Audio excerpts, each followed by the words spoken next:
Hey everyone, Sean Plays here, and we've got a Dreamcast today that needs HDMI. So, and I know it looks a little stretched on the screen right now. This is pre HDMI mod, so I'm just going out the AV cable to a RetroTink Mini. Or sorry, Mini. RetroTink 2X Mini. I'm just showing, hey, this thing's working. So it's stretched right now. But one of the nice things about the HDMI mod is that'll take care of all these problems. Make a nice clear picture. Get rid of the blurriness. Let us use every mode that the games support. Wow, there's a lot of little screens to go through here, so I'm just checking real quick that this is working.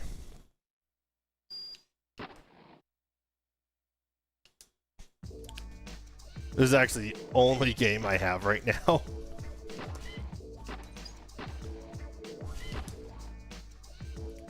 For my Dreamcast, and now, once I get this mod installed, I'm sure I'll buy more.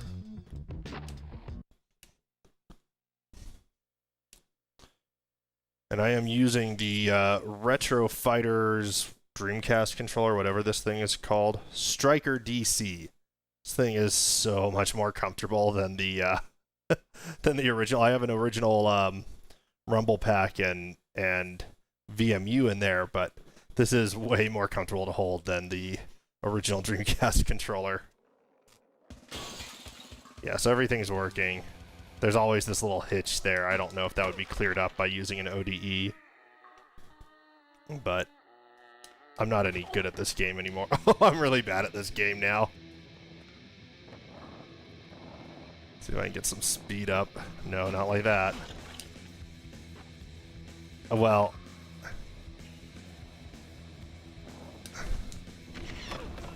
Alright, maybe I should quit playing this and just start installing the mod. So I'm obviously no good at this game. Alright, let me bring up some instructions on my screen. So this is the DCDigital mod from Black Dog Tech, and Black Dog Tech is part of the group that formed Pixel FX.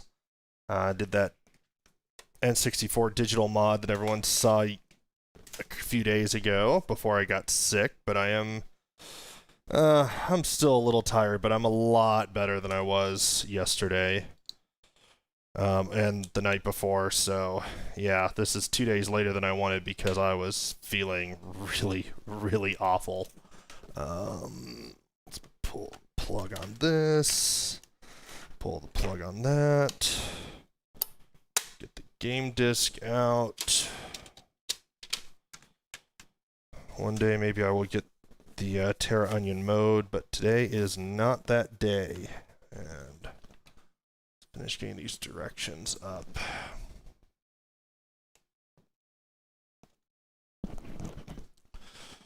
So this one might be interesting because there is a I think this is a little bit more challenging of a flex cable in some respects. I don't think the solder points are quite as small, but the flex cable doesn't attach just on one side of the GPU. It's attaching to two sides.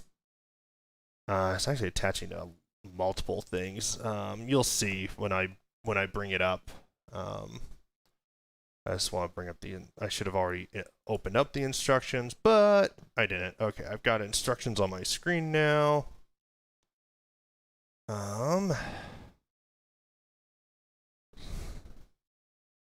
This is interesting.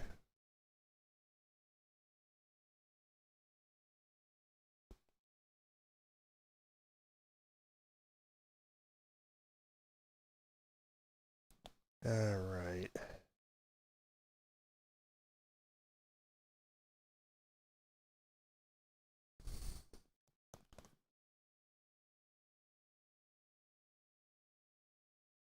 recommended you go over the settings summary before the install procedure. What does that mean?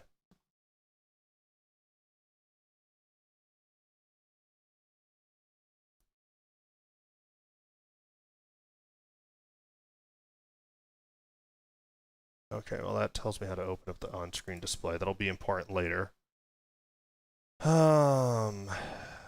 Okay. So, I don't think I have my soldering iron plugged in, because of course not. No, I do have it plugged in. That's kind of amazing. Okay. So we got, I think we have basically everything we need. Now we're technically doing 2 mods today, but one of them is super simple. So one thing that is kind of a pain in the rear end with the Dreamcast is that the battery, the CMOS battery, is a little tricky to get to replace, and it's actually soldered to the board. So we're going to install some, one vertical coin cell holder, and then one ML2032 rechargeable coin cell battery. So these are a little expensive, but much better to use them in the Dreamcast since it is expecting a rechargeable battery, and it will last a lot longer because it is a rechargeable battery. So, you know, good stuff there. And we've got all kinds of goodies in here. So we've got, of course, the PCB with the FPGA on it that will be doing all the hard work. We got a drill block. This is, you'll see how this is used in a bit to help us quickly make the hole for the HDMI plug. A Wi-Fi antenna, some adhesive backing, and I actually did order this one with an extra ribbon cable. This is one of the earlier things I ordered. I actually didn't get around to installing this sooner because I didn't have a Dreamcast. So I ordered I ordered the first kits that I bought with spare ribbon cables or spare flex cables because I didn't know how bad it would be. Now, unfortunately, while I think my last install went okay, I don't know why that ribbon cable doesn't seem to work on that N64 digital for the controller input, but we'll figure that out once I get the new cable and try to figure out if everything's okay. So, the first thing that it says is to install the adhesive backing, which I believe goes on the PCB here.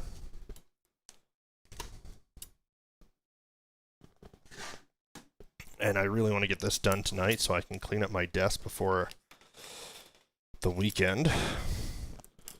I have not been able to use my desk as a desk for the entire week since I didn't want to tear down and set up everything again. So there it is, Cyclone 10 FPGA on this thing. And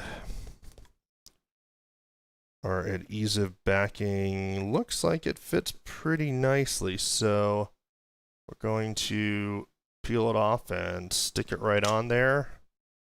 Which is sort of a shame because we won't get to see that sweet DC HDMI logo there, which is the old name of this. They do call it the DCDigital now.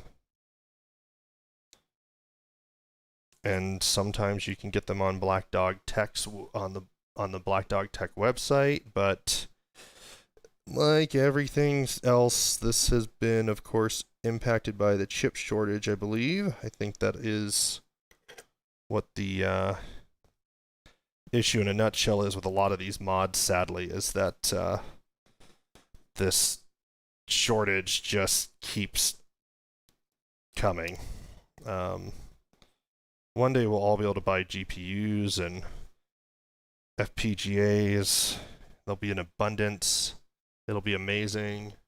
Then there'll be something else that causes a shortage, and then there'll be an abundance and a shortage and an abundance.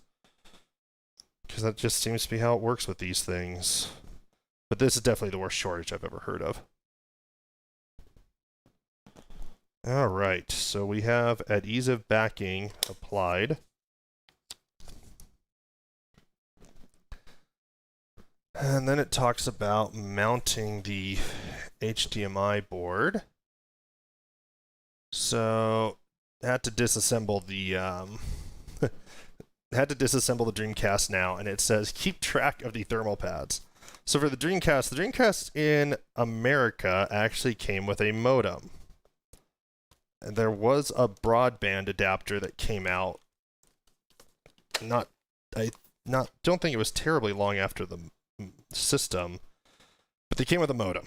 The Japanese ones, if I recall correctly, did not come with a modem or the broadband adapter. I think they just expected people to buy what they needed there. Whereas in the US, everyone would have needed the modem, I think was the thought at the time.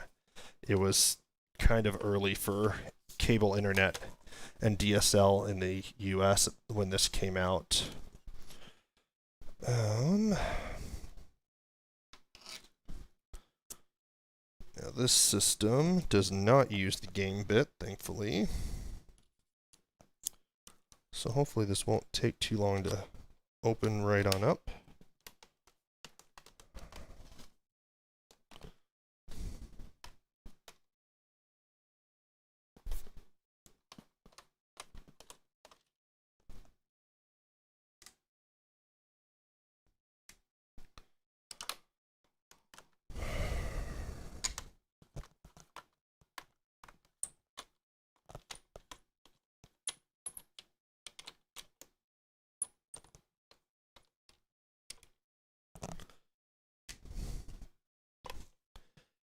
Now, if you use a lot of third-party controllers, there is actually another mod that if you're going to this much effort, you should probably do while you've got the system open, but I don't have the piece for it, and that is there is a fuse in the system that is easy to trip with some controllers.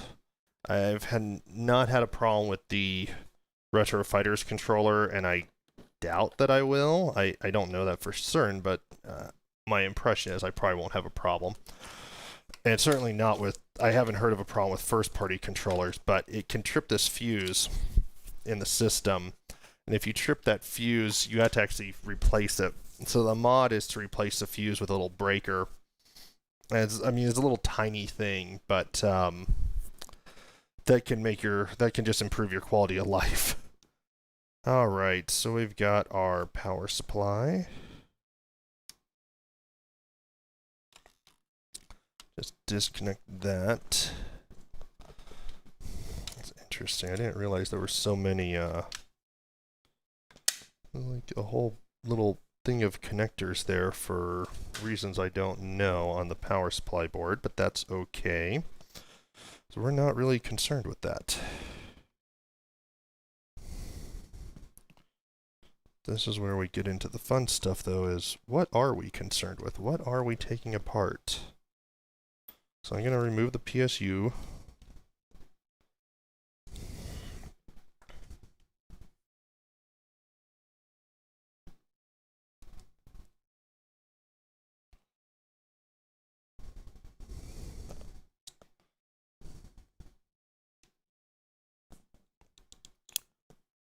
Looks like there's only 2 screws holding this in.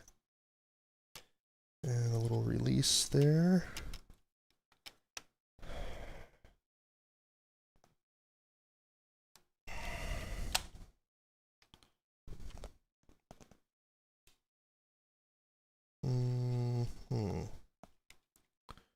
What are we hung up on?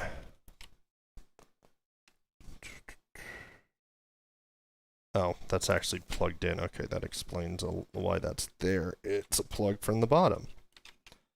All right, our power supply has been removed. Put that off to the side very carefully. I don't want to touch the capacitors. They probably still have charge. All right, next we'll remove, and I'm going to remove this front panel next, and always, of course, be very careful with any of these little ribbon cables that are in here because they are old and likely fragile.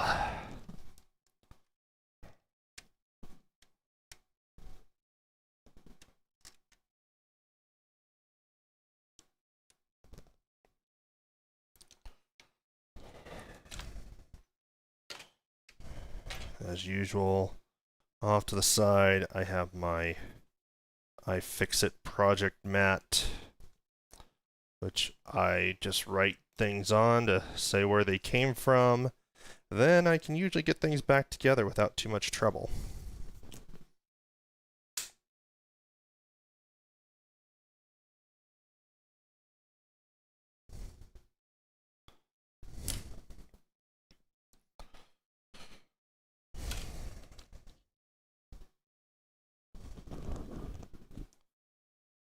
And while soldering tonight, I will be using a mask again just to help keep that nasty stuff out of my lungs.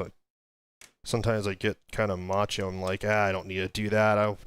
It'll be really quick, and then I always regret it. I always feel like coughing and stuff afterwards. It's no fun, so we're going to skip that. We're just going to use the mask. As I've mentioned, one of the few perks, if there are any, of COVID, I guess, is that I have masks around, which is helpful for this. But I think I could have found masks anyway. I'd rather have not had COVID here. I'd rather the COVID viruses didn't exist.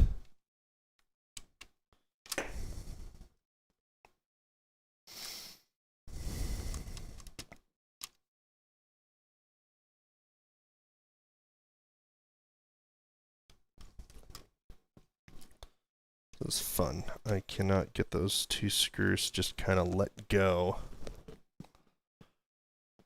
And they're not really holding on. There. Boom. Solve that problem. Now I can probably back this up. Hopefully.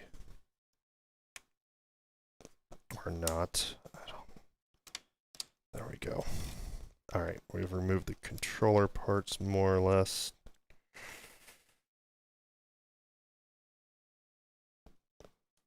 Get this out nice and carefully without breaking anything. Breaking things is bad, so this is where that battery piece will go. It's interesting because I'm pretty sure the battery that I bought is the exact same battery that's actually just barely soldered in. It's a Maxwell. I'm pretty sure they're the exact same. This one's just soldered onto that holder. And that holder wouldn't hold on to much very well.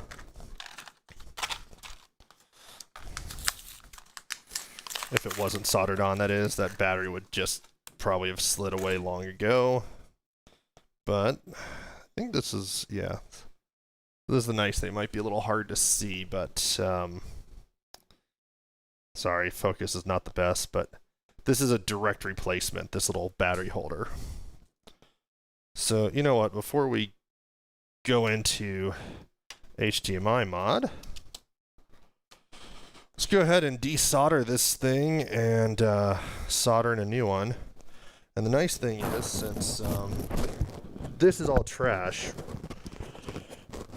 and I'm not trying to like move a capacitor or anything weird like that, I can take the easy way out, and I can go snippy snippy and then desolder as I feel like it.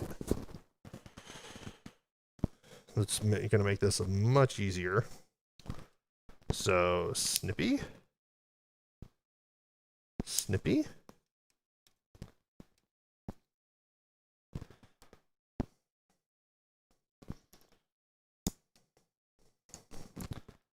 No snippy? Well, we got 2 out of 3 legs snipped. The last one will just pop out here in a moment. Because it's soldering iron time. Boom. I love how fast this thing heats up.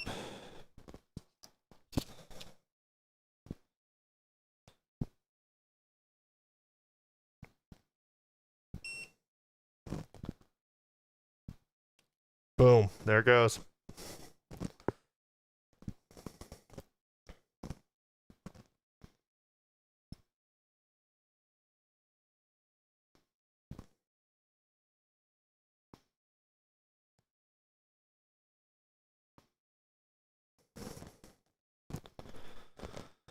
Of course, these don't want to just drop down like I was hoping they would.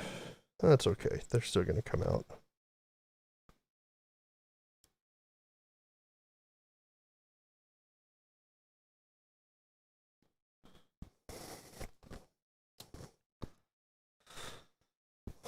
Let's give them a little taste of chopstick.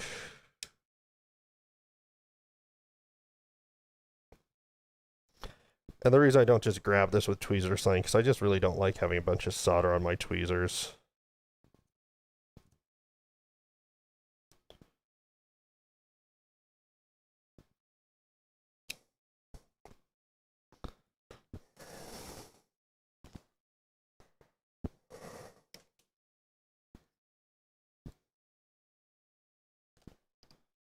There's one.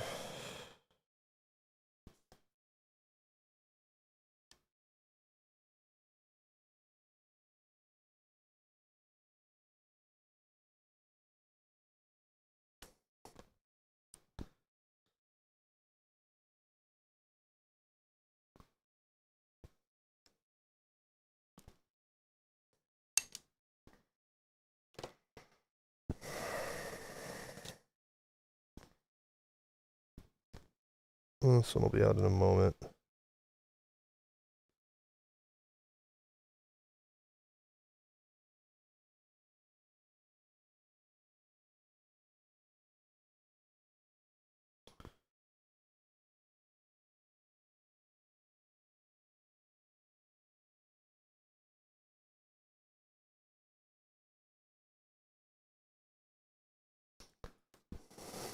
I probably shouldn't drop that on the desk like that. It'd be just my luck to melt the top of my desk.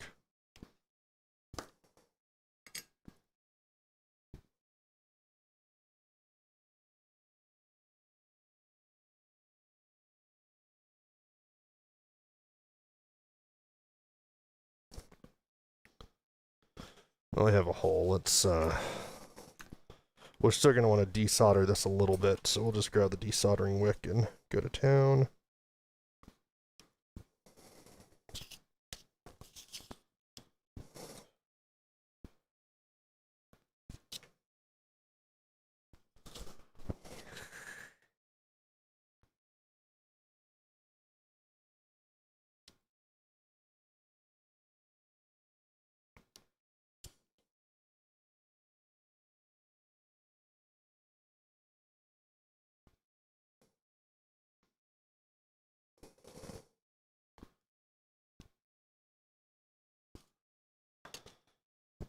Okay, just want to get that last little bit off of there.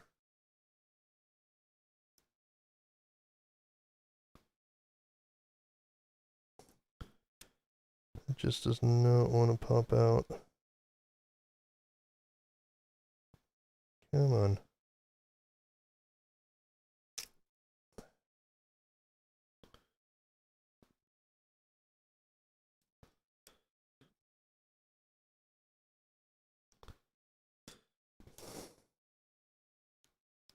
There we go. All done.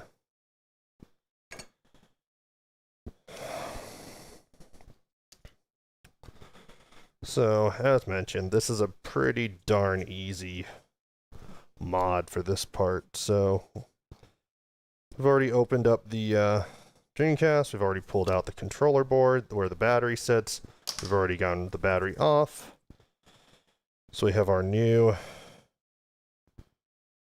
battery holder that's just going to go right there. And previously it was, the battery was like that, so that's the same thing, positive, positive. So super easy.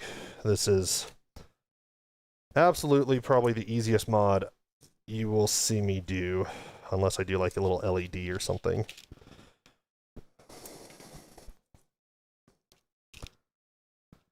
I am just trying to make sure this is nicely put on there.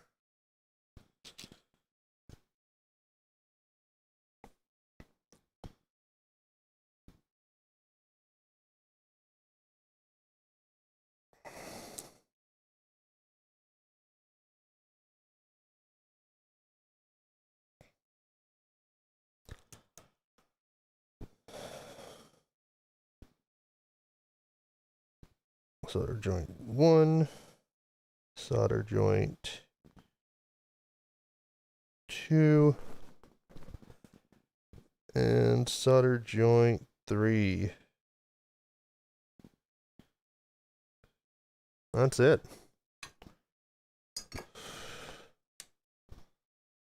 That was how easy that was. Piece of cake right there.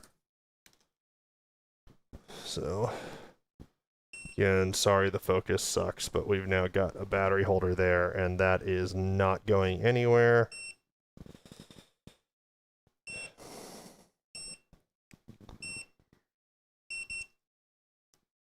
All right.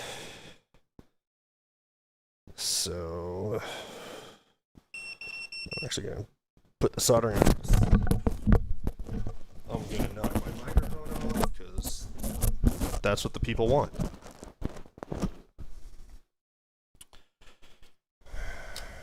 Okay. So, final step for this mod before other than reassembly is take our battery, put it in the holder, boom. Put that off to the side. Bring back the star of the show.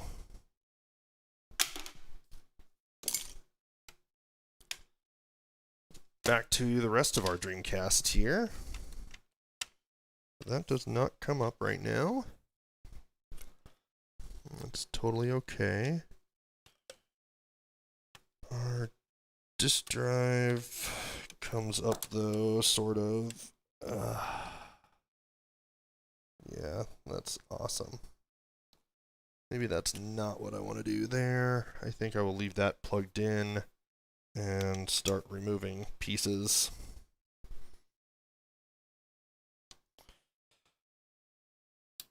Unfortunately, I did not bring up instructions on how to disassemble the Dreamcast. I probably should have, but I didn't.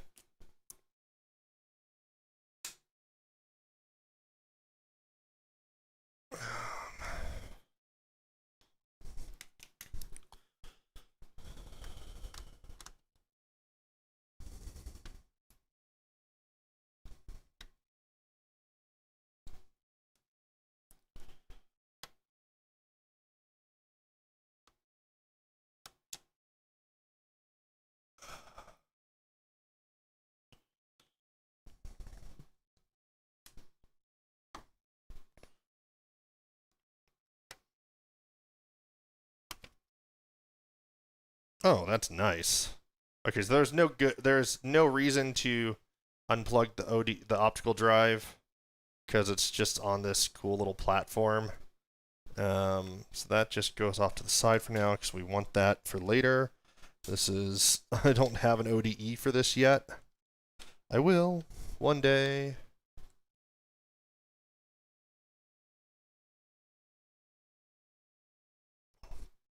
But I'm saving up for the Terra Onion.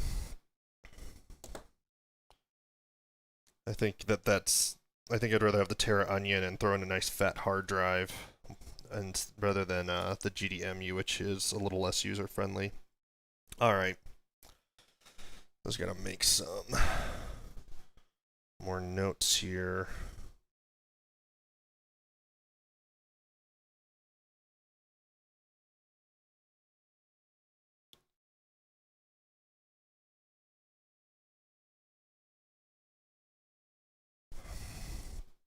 So I can disassemble more things.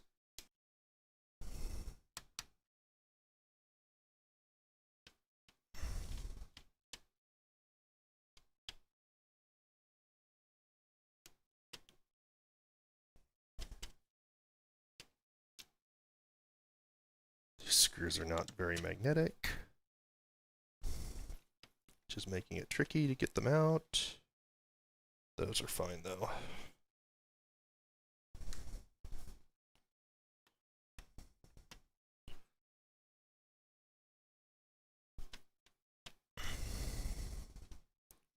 One thing that is really nice about this mod, though, is since they have that little drill block, that should make it much faster to install, to do the cutaway for the HDMI port, because we'll actually get to use a drill to cut the hole for HDMI. And this is another mini HDMI, just like on the N64 digital and the Ultra HDMI for N64. That seems popular with a lot of these mods. Only one.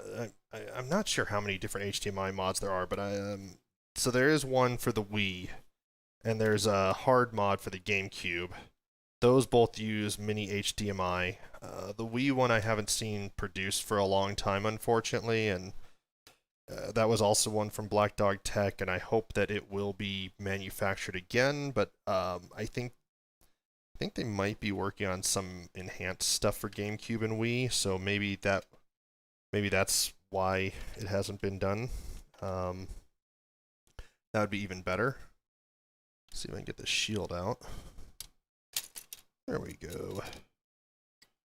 Get these screws out of the way. And then, same thing for the hard mod for GameCube, but the hard mod for GameCube is the same thing as the Insurrection Industries Carby, or the, it's basically the same thing as the Insurrection Industry Carby, or the, I think the Retrobit Prism, and there's another one on the market that basically is the same thing. So it's not as it's not a big deal to not have a hard modded GameCube, I guess is what I'm trying to say. Okay, looks like my thermal pads stayed with the CPU and GPU, or whatever these are. So that's good. So now it's talking about mounting the HDMI board. It says, this is tedious. Take your time. You need a good fit on the HDMI connector. Anyways, the only things that I know of for the HDMI models that use full-size HDMI are the PS1 digital and the Xbox HD. So, disassemble the Dreamcast. Yep, got that. Side cutters and pliers. Bend the metal piece back and forth until it snaps off cleanly. Remove the areas highlighted in yellow. So, ooh, this is fun. So it basically says to remove a nice little chunk here. So shouldn't be a big deal. But I don't know if my side cutters are up to cutting that.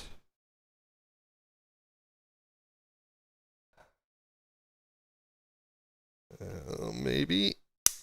Oh, they are. Nice. Was not expecting it to be that easy on that particular step. This one might be a little bit harder, but I think maybe needle nose pliers and a bend back and forth approach would be better for that. So I'm gonna go grab some needle nose pliers.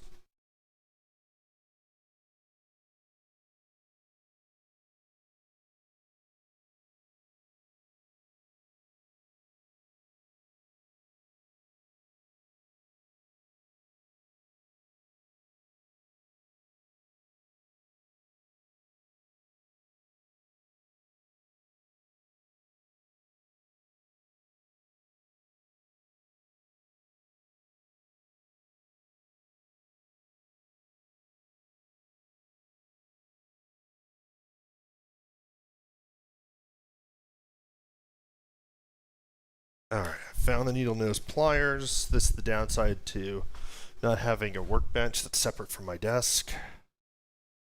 But that's okay. I'm just gonna try very hard to do this as cleanly as we can. Not sure if that's going to be a whole lot cleaner.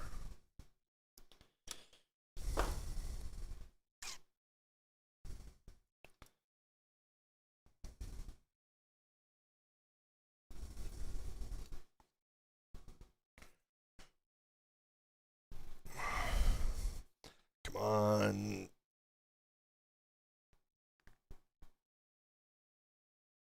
There we go. On the floor. Sweet.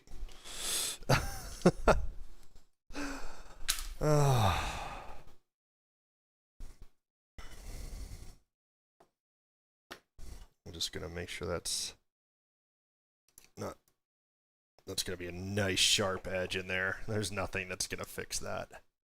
Then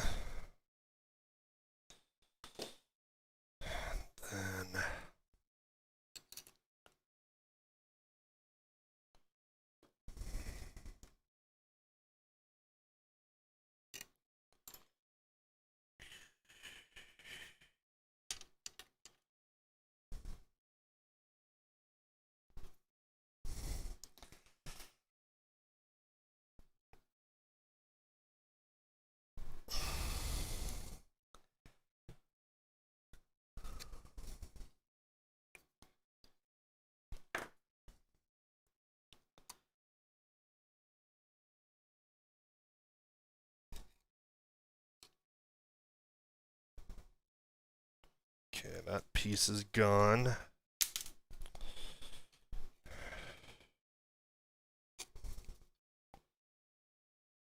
If I need to, I can file those down. In fact, that still might not be a bad idea, just purely because that is going to be quite sharp, and I will probably be the one who gets cut by it.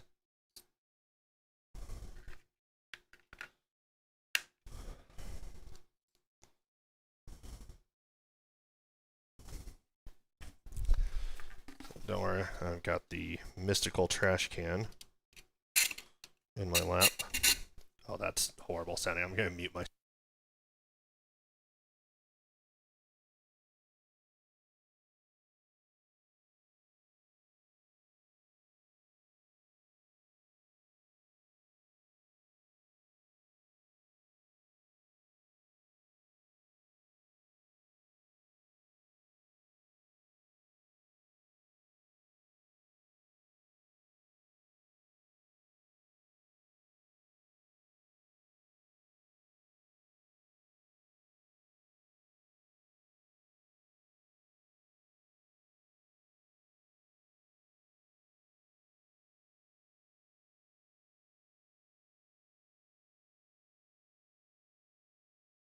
that should be better-ish.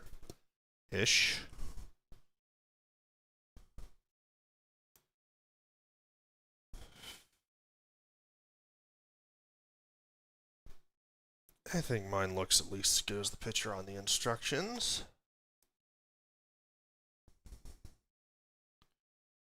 Now it says use side cutters and remove more material highlighted in yellow.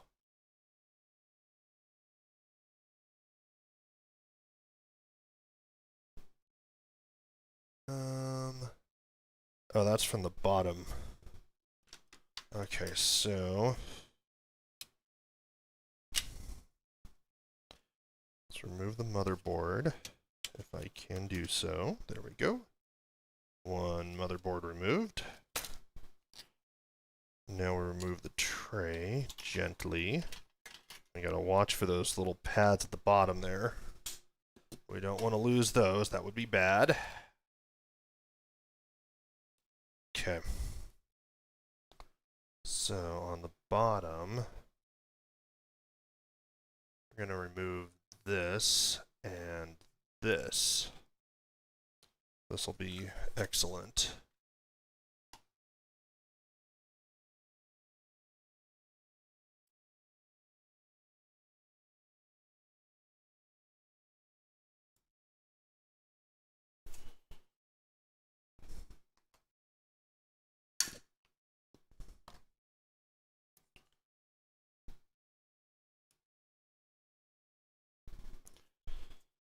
Start with the easy one.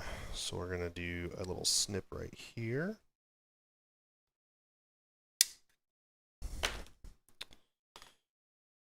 And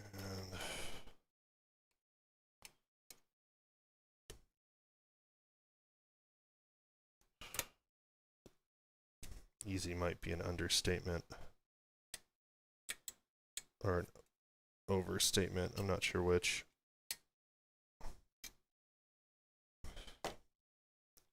You know what? I'm doing this the easy way. Clip this thing off because it's in my way. And then I'm just gonna clip this off.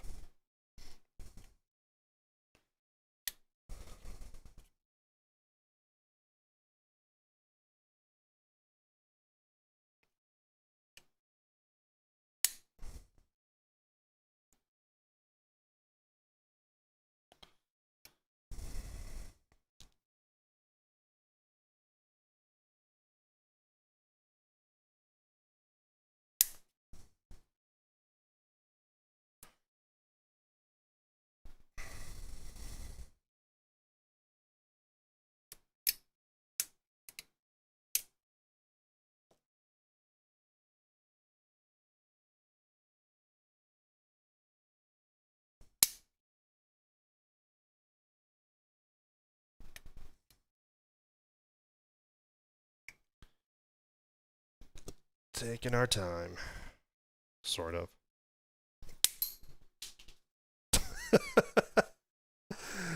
It goes flying. I want to get that up before I step on it. Okay.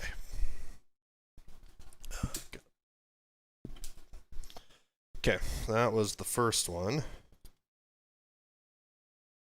This one might be a little tougher.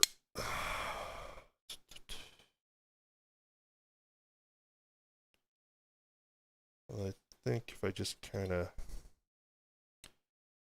do sort of the same thing and just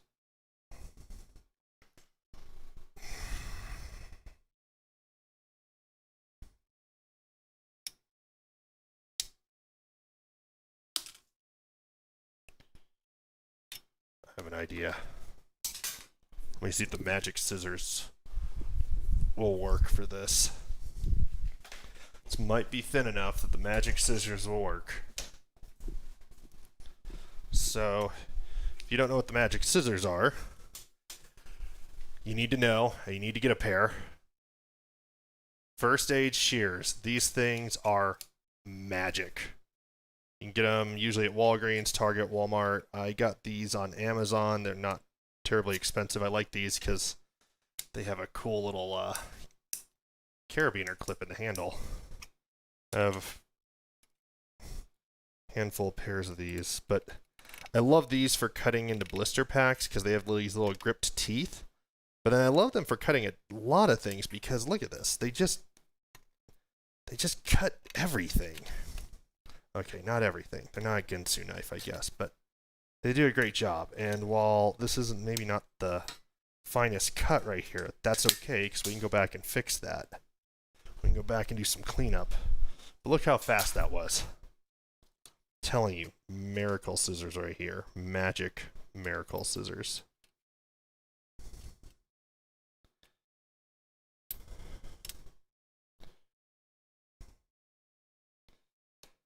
Like every first aid kit I have has these in it because these will cut splints, they will cut clothes, they will cut everything. You know, if you have a bad situation out there, these can be a really good tool to make it less bad. Also a really good tool to get metal shavings on my floor. I'm just gonna cut just a little bit extra here to make this, because I can make it cleaner.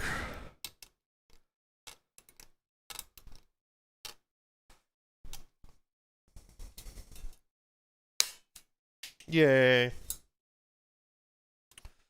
Okay.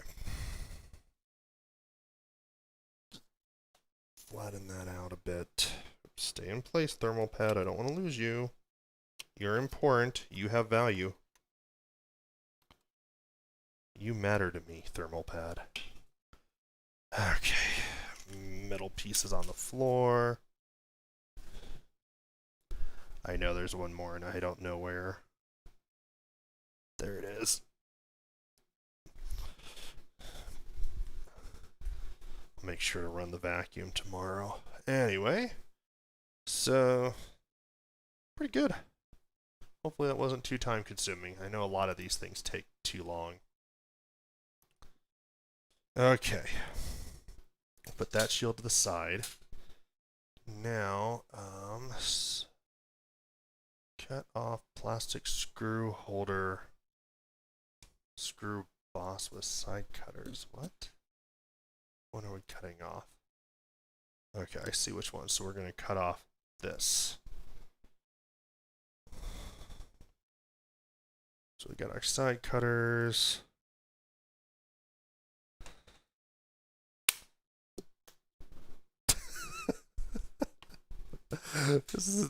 It's in my mask. It just landed right in there. That's great. In the trash you go. Okay. This is an episode of where things just go flying. Alright, I got a plastic nub I have to check and remove if it is there.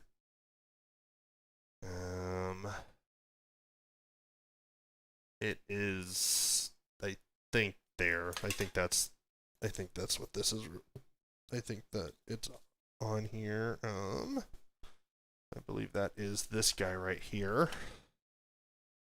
So we're going to use the side cutters and remove what we can.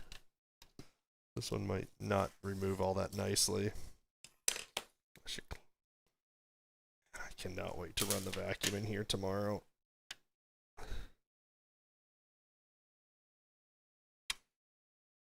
I wish I had a file that would work well for this.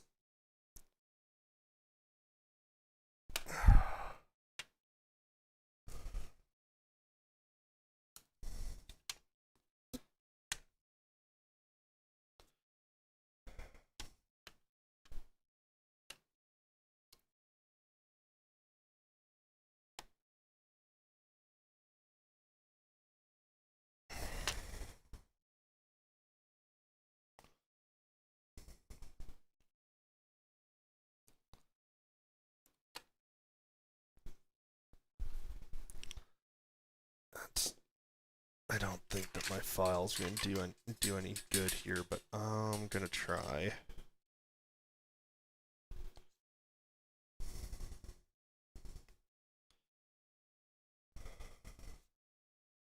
Maybe if I have the handle removed.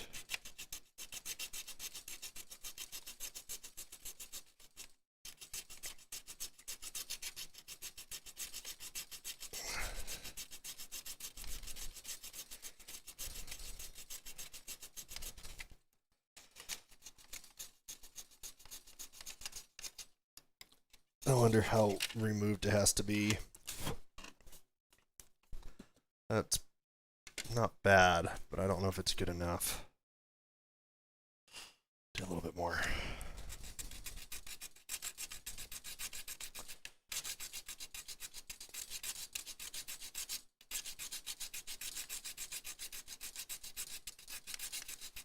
Okay, that's probably good enough.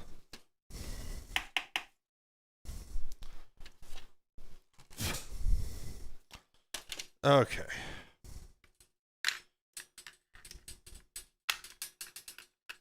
Sorry, the shielding is rattling against itself over here.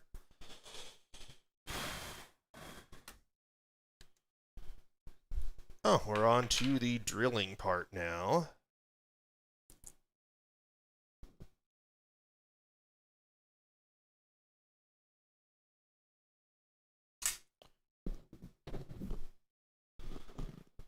So,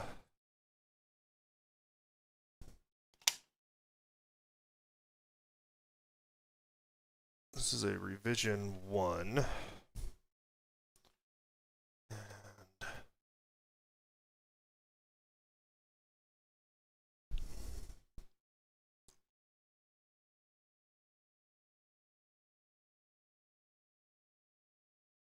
want to make sure that we're doing this the right way.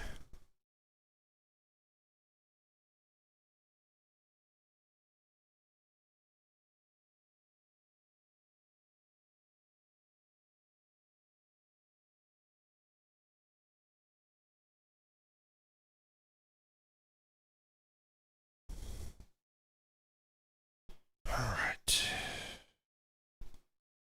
Let us grab the drill block.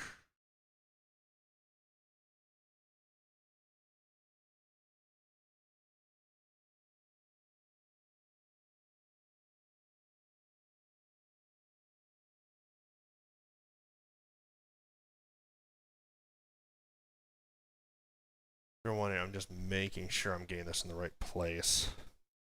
So it's not super clear what the right place is, because it's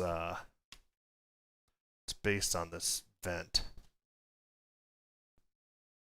The different revisions have the vent lined up differently as I am reading this.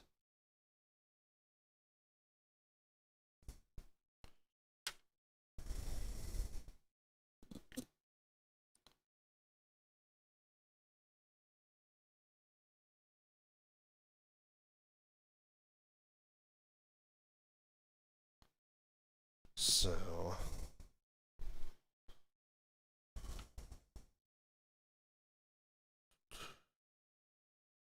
grab our PCB.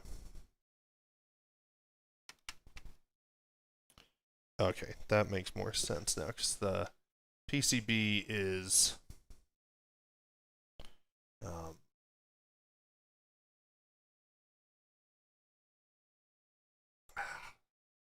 I wish that camera was a little bit more square. But anyway, the PCB has a specific way to line up. So I'm going to line that up with the tool. Boom. Okay. So yeah, so that should be where it goes. So, and it says push towards the bottom. Sweet. So probably shouldn't have done that yet. Let me figure out which drill bit I need.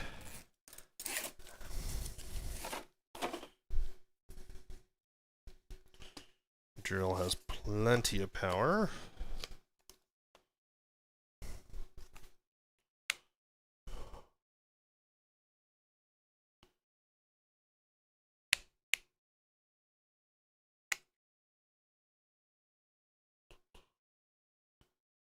I feel like I really need this 3/32 drill bit, but I may not have any more of those. Some of the drill bits have started wearing out, and I haven't really bought replacements for all of them. Oh, I might have a replacement. Let's see. I do have a replacement. So I guess that's glorious. Will at least be a good thing for today.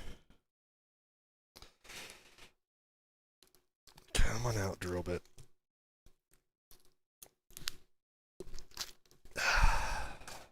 Go. We've got the drill. Okay.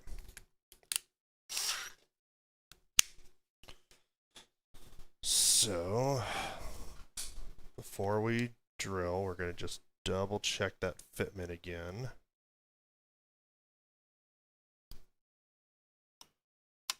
So it goes there. This is going to go there. Excellent.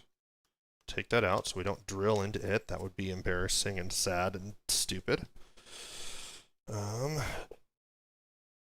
Pushing this down, watching my fingers.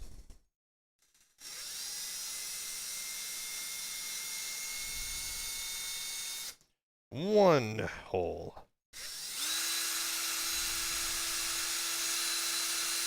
Two holes.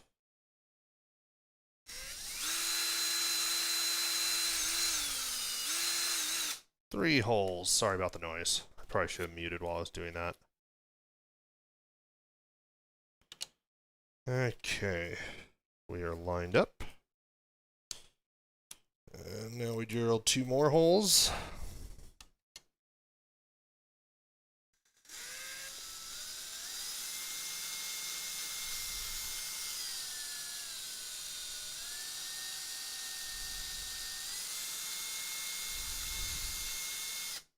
Okay. Drilling is done, I believe. Yeah. Just had to file away some stuff now. Alright. Handy dandy file.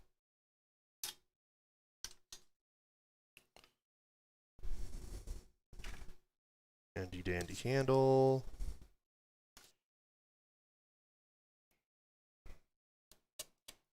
Push that stuff out to start with.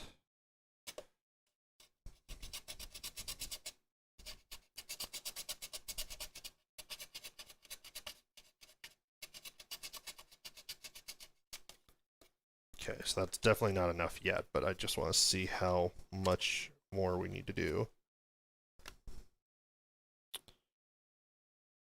Probably a little bit in all directions. That's okay.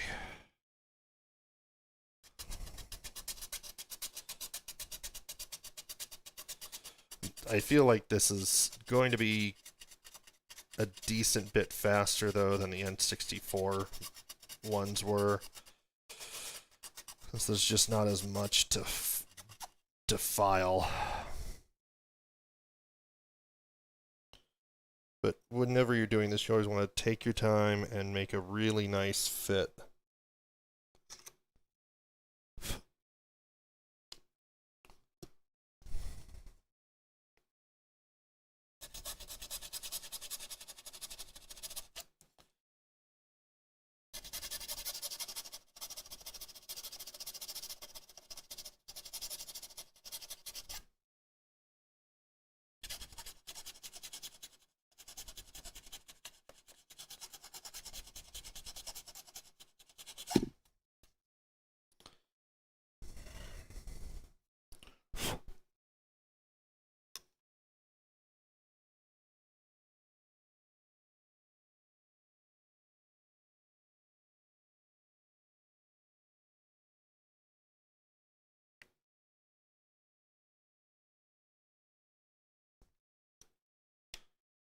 Definitely getting there.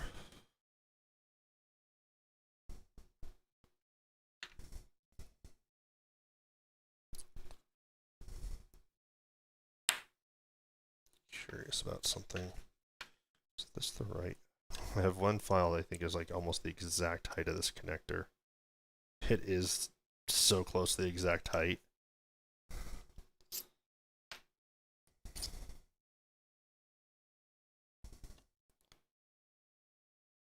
Yeah, I don't think that's actually a great idea.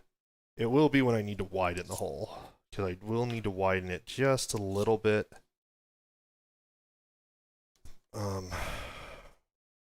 Right now it's not tall enough.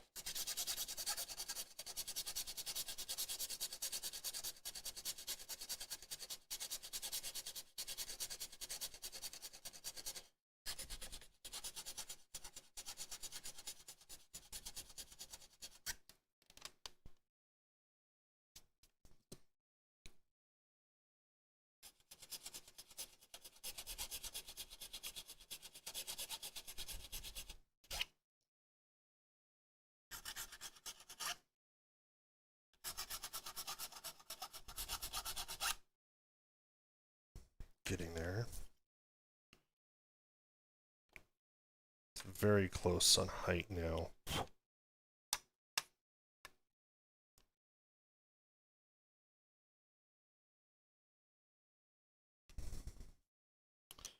But not quite there yet. Still need... Well, this might take longer just than yesterday's, but that's okay. I gotta get a little bit more to the top and the bottom, it looks like.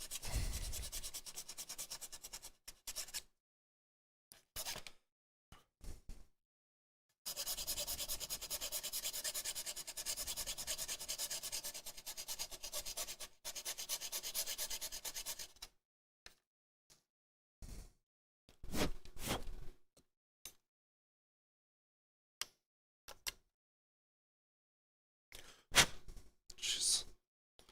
So easy to get a bunch of crud in this.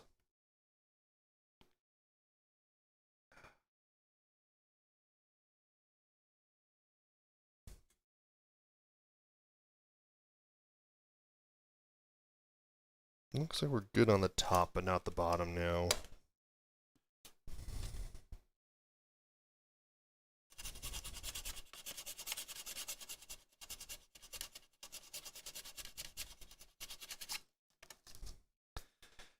As I mentioned, we just have to widen it up just a little bit.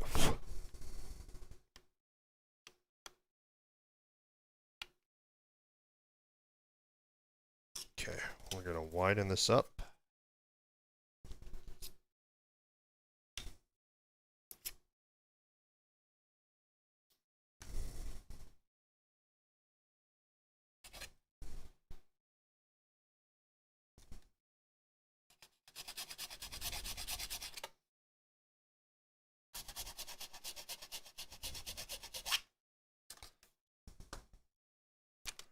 So having a good tight fit, I believe, does help kind of keep, since it helps hold the HDMI connector in place, it'll help this just last longer, be a more durable modification overall. It looks like getting really close. I need to do a little bit more to the right.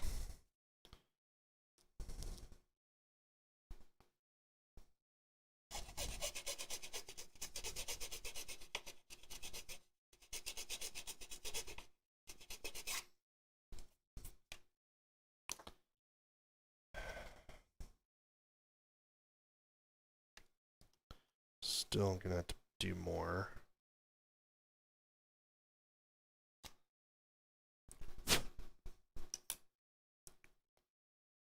Getting close though.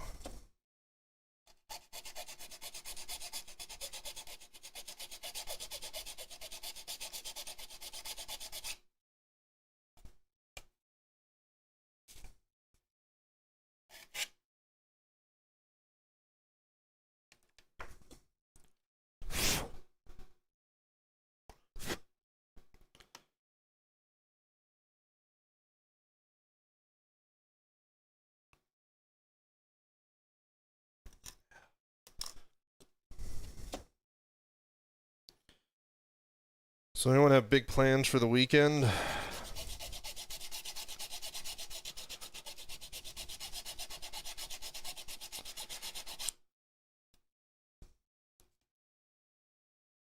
Some bike rides, some video games.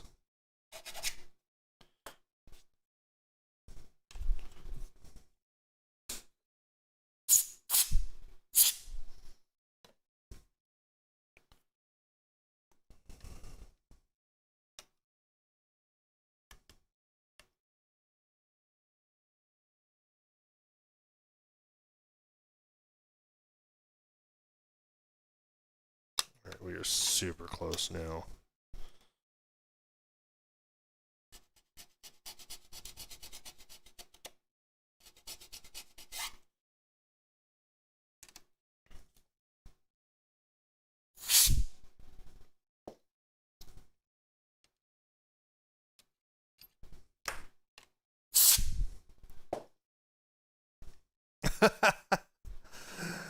The sounds of my mod or the sounds of your weekend?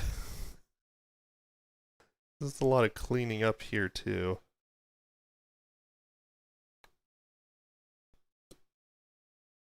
It's too bad you're not going to Seattle like some of us. You could be partying with us.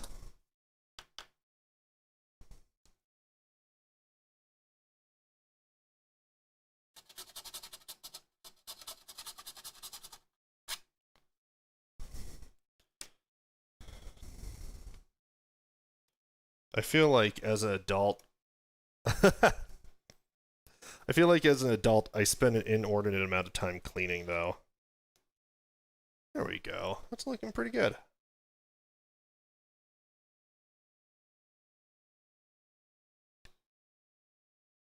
Yeah, it is nice to occasionally get away from that. There's no doubt.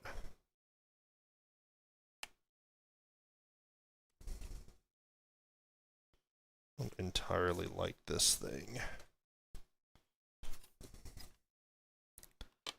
See, Dennis, if you did a job where you traveled every week, you'd get that break every week, and then you'd come home and it would be twice as hard.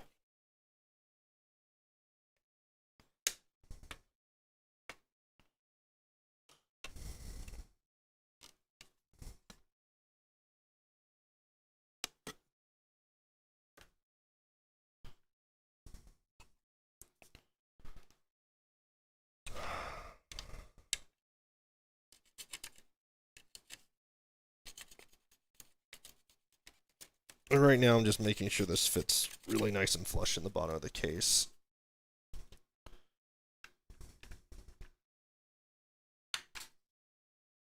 That should do it.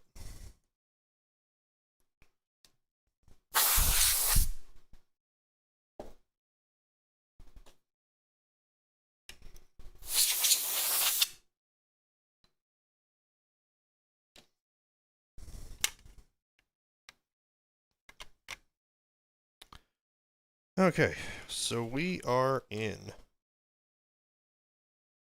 Could have been a little bit cleaner, but it's pretty good. Oh,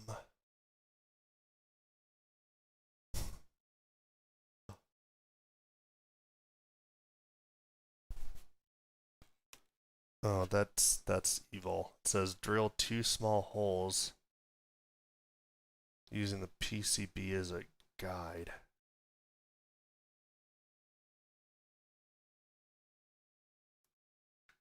What's it talking about? Okay, I see what it's talking about. I don't like that. I don't like using the PCB as a guide. That kind of freaks me out. Especially since I don't have a... Ooh, I don't like this. It doesn't feel like a good size either. But I also don't like using the PCB as a guide because I don't have anything... I don't have a piece of scrap lumber to drill over. I guess I'll have to drill over a box. Gotta get the right bit. That'll work.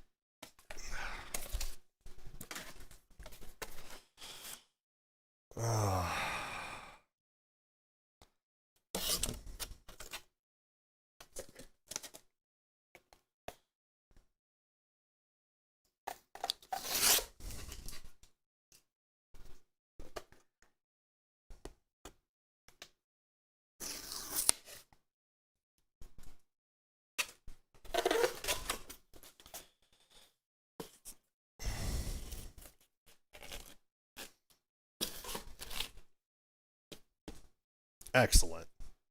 This is very smart. Nothing could go wrong.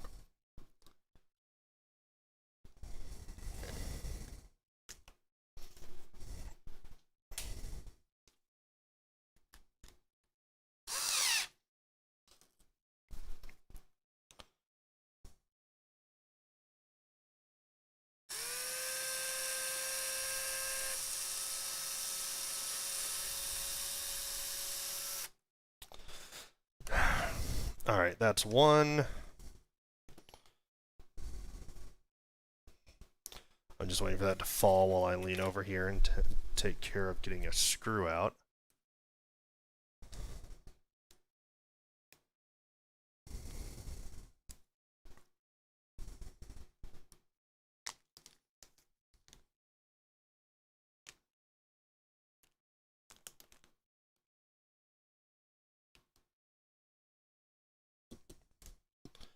Okay.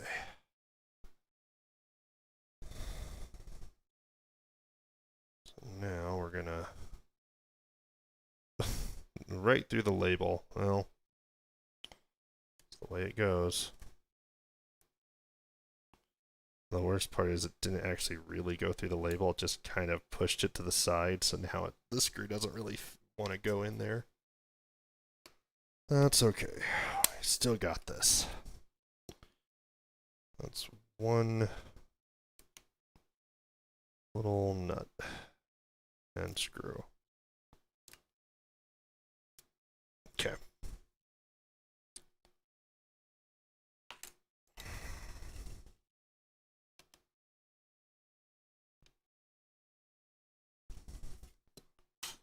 I'm just gonna drop more stuff. Oh, I cannot wait to get the next place so I can set up a proper workbench. But then I probably won't really have any mods left to do though.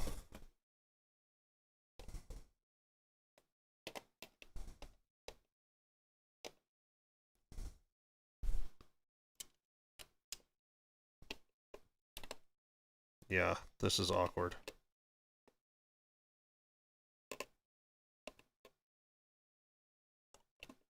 I would go grab crescent wrench, but I don't really need this to be that tight because I don't want to actually damage anything. Okay. That's one.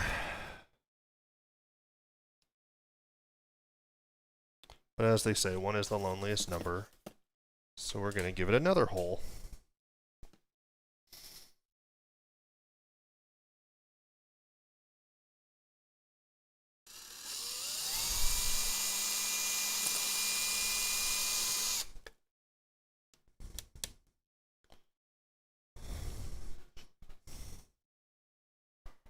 Okay.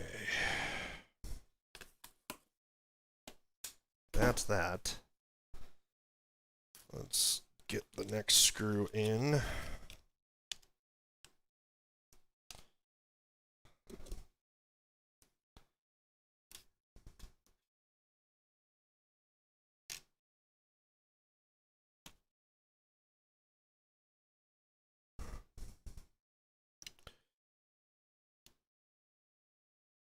So now that the creators of South Park are buying Casa Bonita, are you gonna come visit Denver and go to Casa Bonita?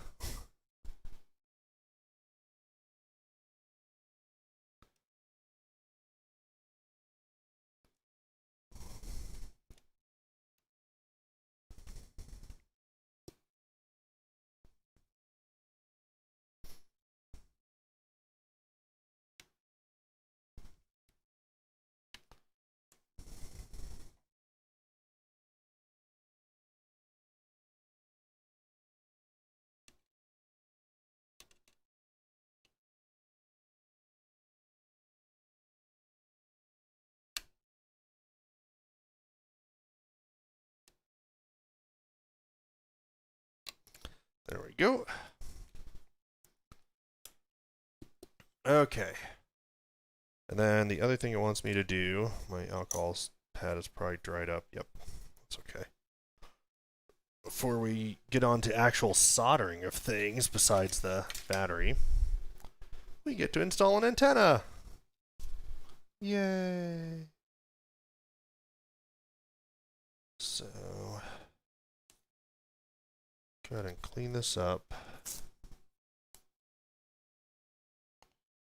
I always want to make sure these things are going to stick well.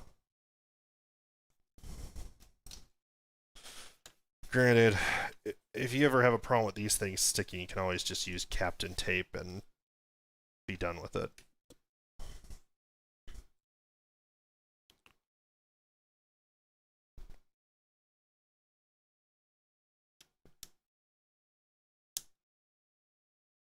Oh, I made a minor mistake here.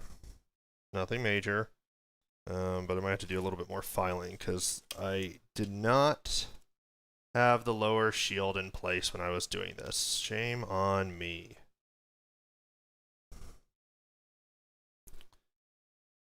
And because of that, when I just lost a nut. There it is.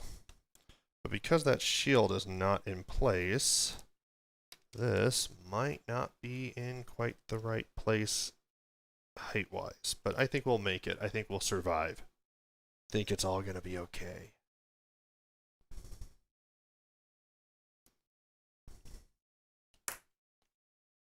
I just realized that in this picture I'm looking at of the instructions, that shield's there, and I totally missed that. And I bet it even said the shield needed to be in place before doing this.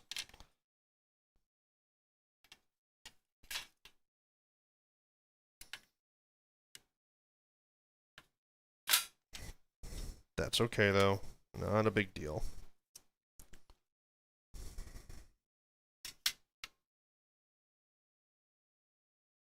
Yeah, I'm going to do a little bit more filing just to get this raised up.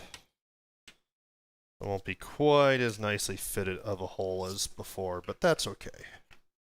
Life will continue.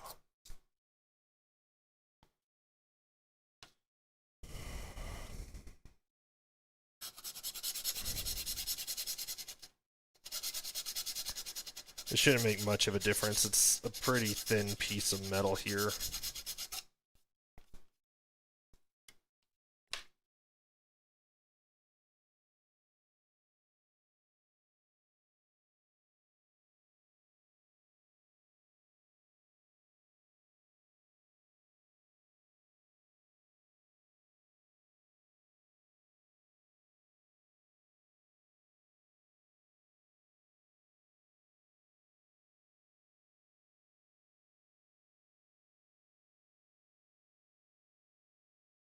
Yep, still need some more. Just don't want this pad flying around on me.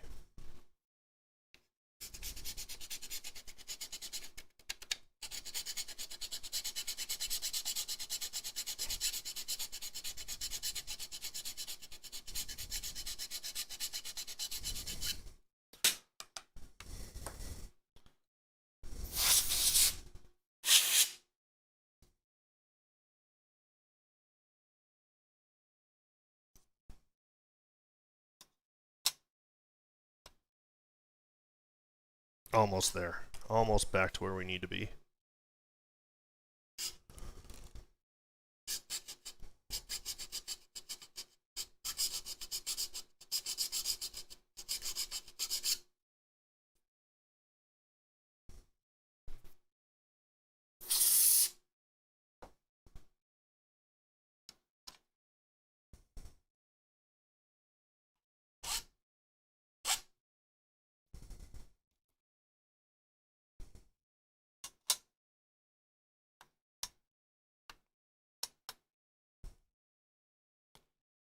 Okay.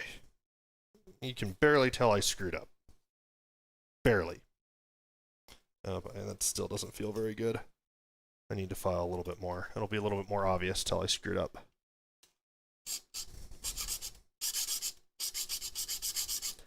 I don't want to have pressure on the HDMI port, though.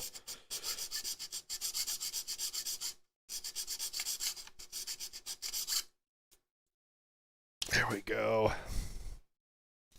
That's probably enough.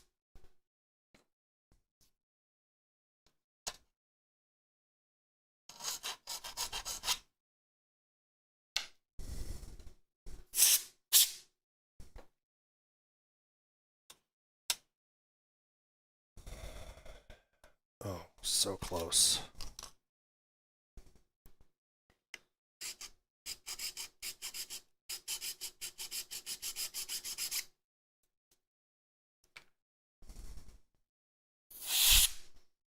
Sorry, I'm doing so much of the filing off camera. It's just an easier angle to look in from. There we go. I just want to do just a little bit of touch up on the side there.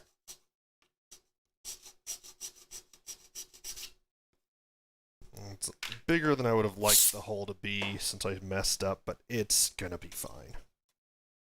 It's gonna be just fine. Yep, there we go.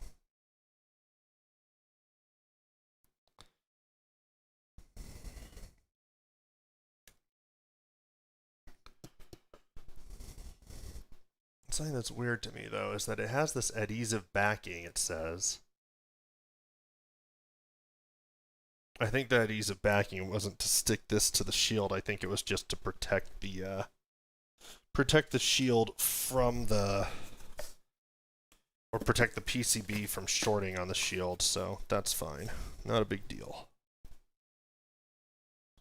So I was gonna drill that hole again. Don't dance around.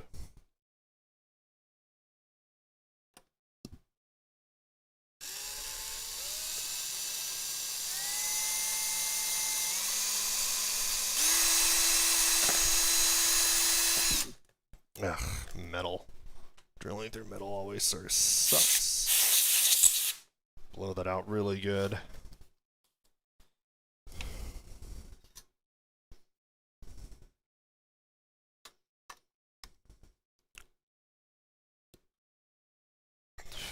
Okay. We got in the same hole, it looks like.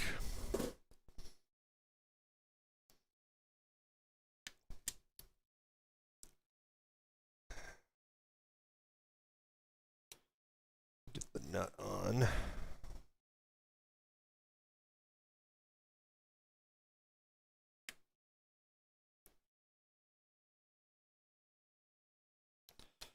There we go. Drill another hole.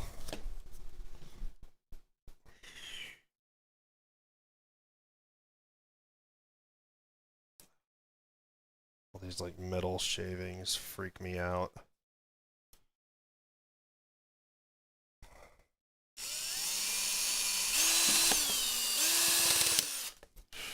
Oh, that sound freaks me out too.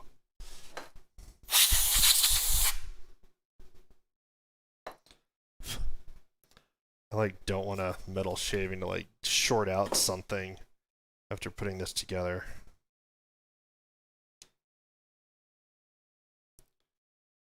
Okay. We're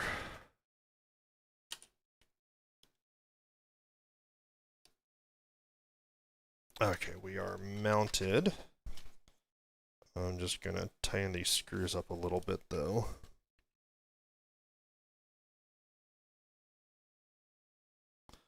Mostly because I'm afraid if I don't tighten them up a little bit more, that they will,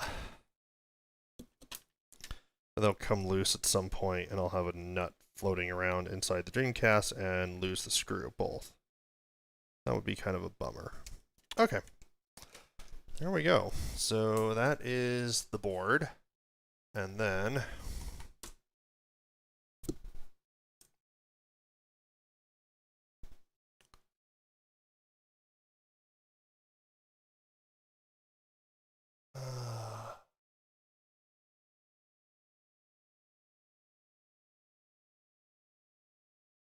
okay.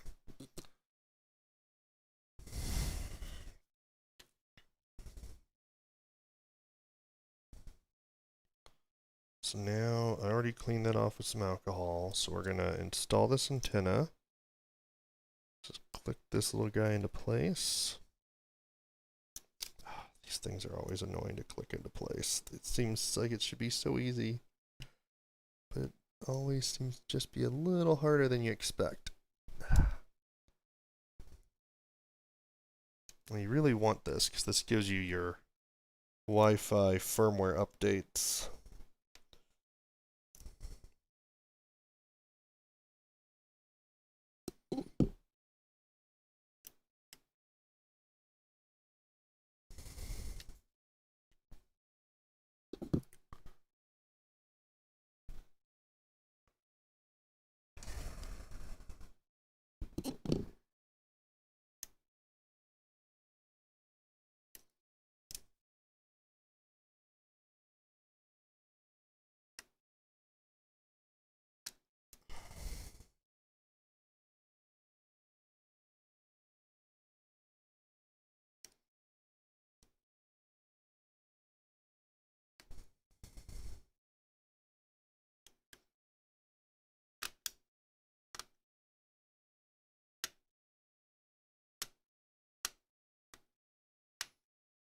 Don't want to have that misaligned.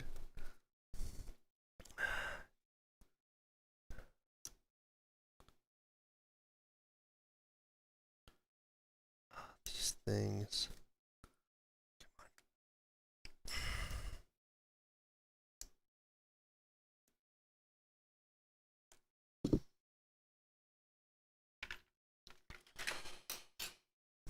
Move the file set out of the way so I can reach my other tools more easily, because I think we're all done with the filing.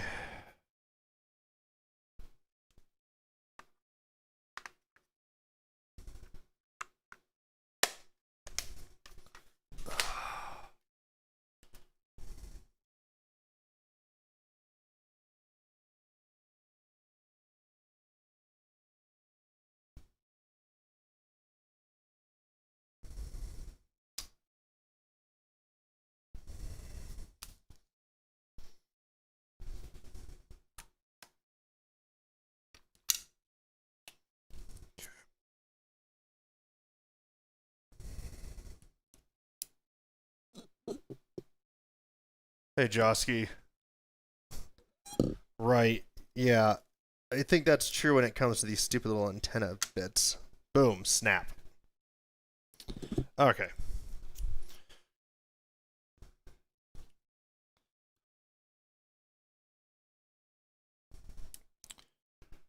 We're just going to route this up the side here.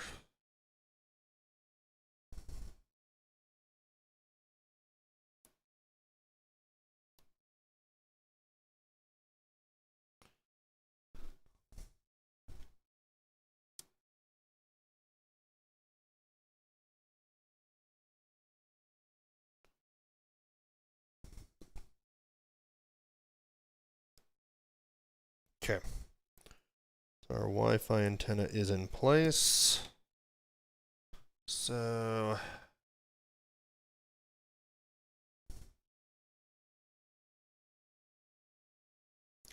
now we get to the real fun stuff. That was the long, annoying, but generally hard to mess up stuff.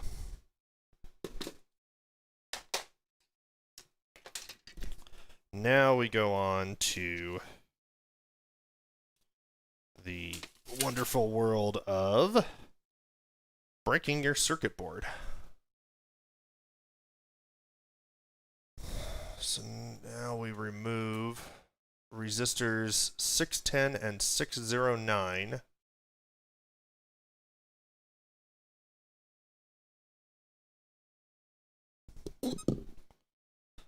Let's bring out the microscope. Get this N64 power supply out of the way. We don't care about the N64 today. Wow. This is our board. And that is really a nice square solder. Yep, newspaper articles. Call the Wall Street Journal, let them know.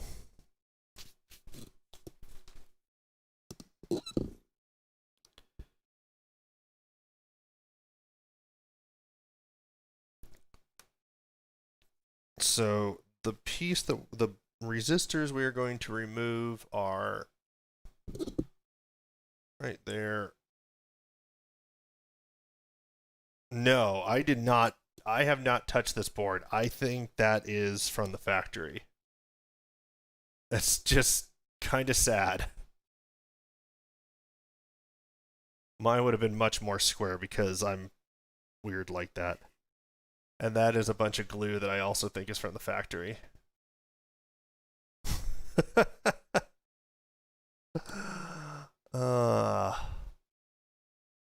Okay, so we're going to remove those two.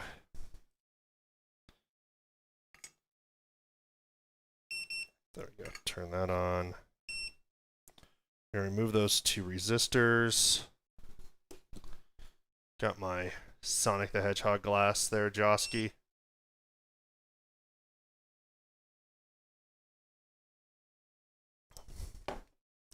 Seemed appropriate. Sadly, I don't own any of the Sonic games for this yet.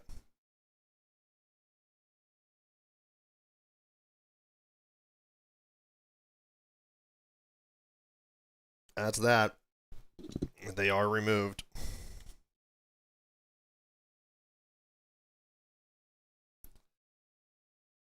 Better than Apple.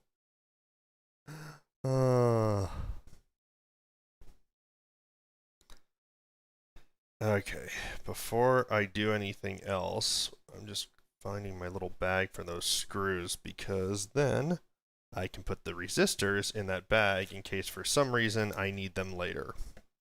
Because those things are tiny.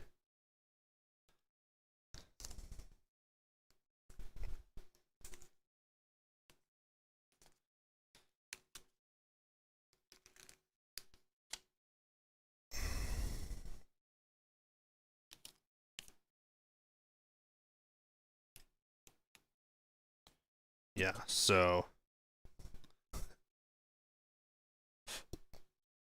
you probably can't even see them on the.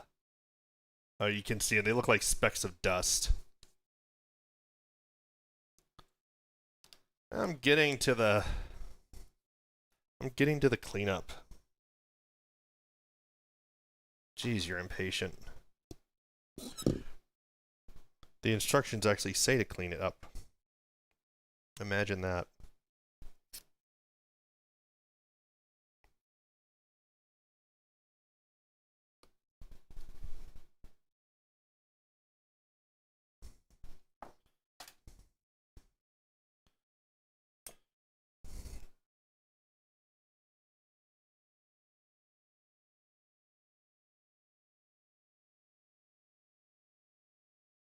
That looks good enough.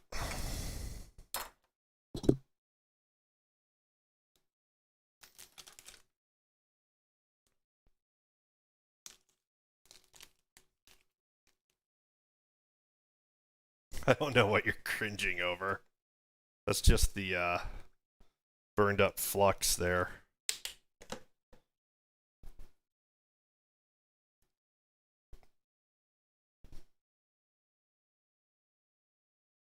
See?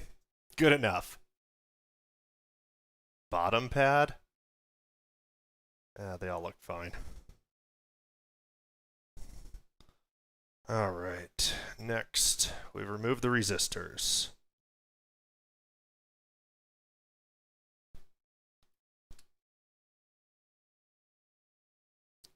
Now we're gonna...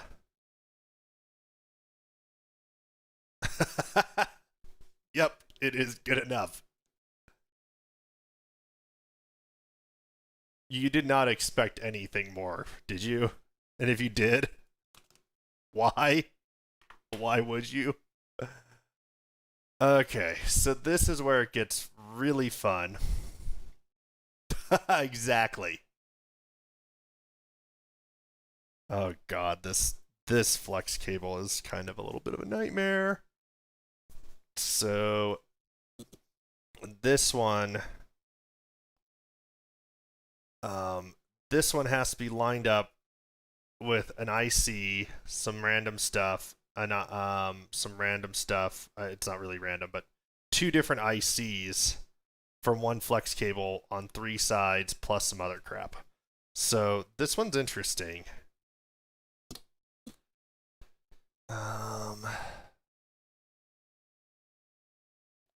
And it's fun because like line it up and tack it into place. Like sure, let's do that.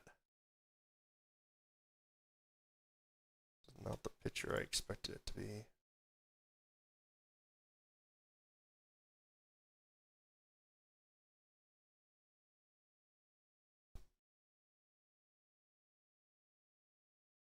Okay.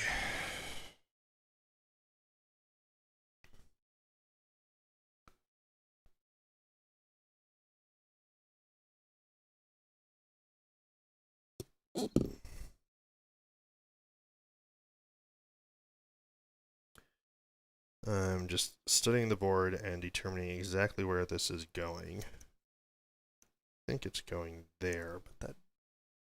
Yeah, that looks about right. Oh. It is a darn good thing I have an extra cable, though.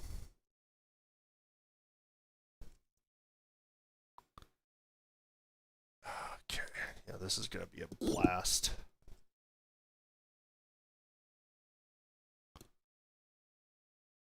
Okay. Well, before I start on that, I'm going to do my usual, where I will just get some solder on. I'll get some solder on here to make this a little easier.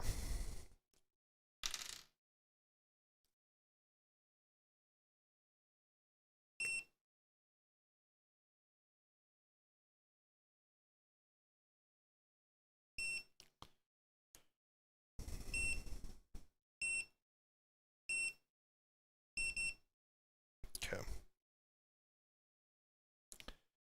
Got the flux on there.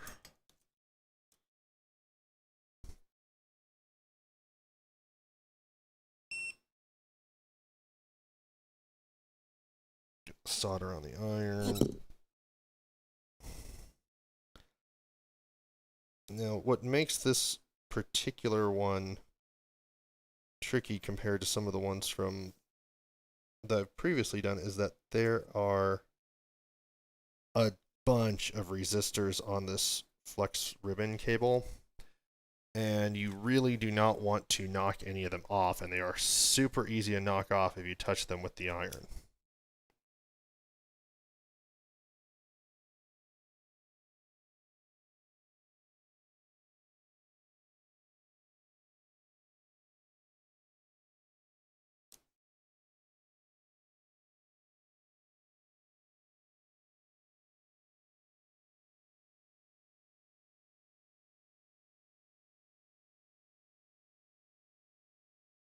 Okay.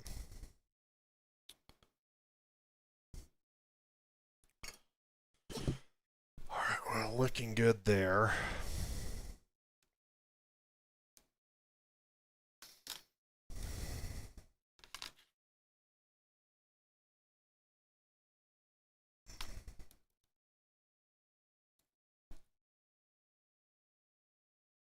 So I'm now, of course, upside down for my picture.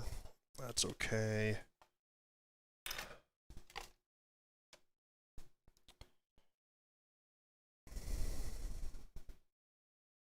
One of my friends for this. I'll just throw some Bondo on it while I'm at it.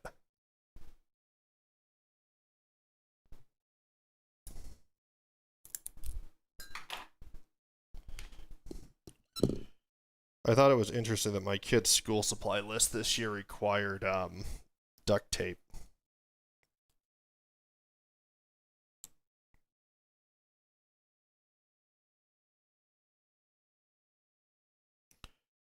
One thing I'm doing with this Captain tape is I'm actually on top of one of the resistors that is at risk of getting itself killed.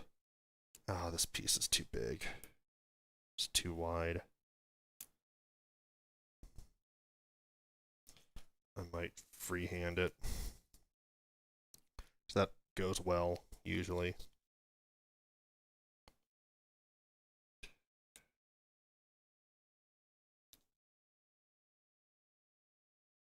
Okay. Let's see if I can get this to show up what I'm doing here.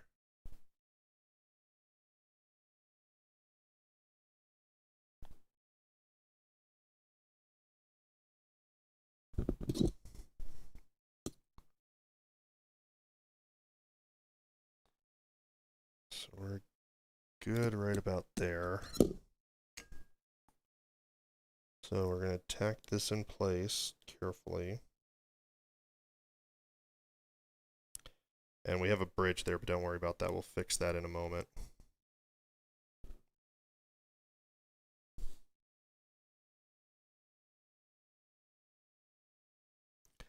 We have a worse bridge there now, but that's also still okay. We're going to fix that in a moment too. The reason we're not fixing that right now is just because this is tricky enough as it is, and we just want to, as long as it's aligned correctly, that's good enough for this at the moment.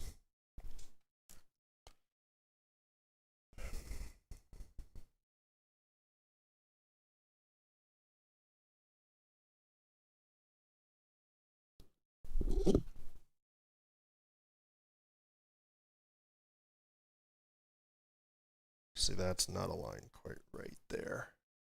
And that's the thing, is that we're kind of tacking this in place.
Okay.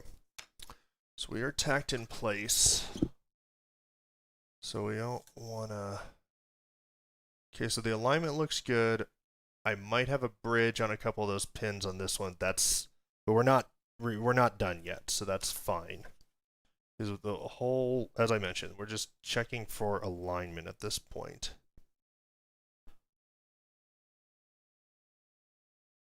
So the alignment looks, I hate to use it, but good enough there.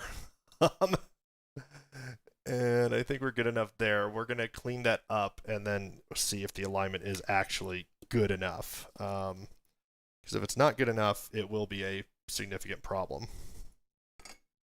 Before I do that, I'm going to apply some flux.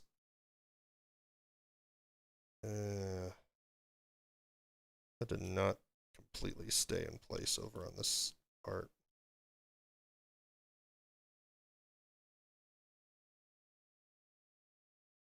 part of why I have those bridges, because I didn't apply a flux beforehand for that part, and that was not really the right way of doing it. That's okay, because we're still going to come back and fix all this up. See, that did not stay in place on my tacking down job. I did not tack that down at all well.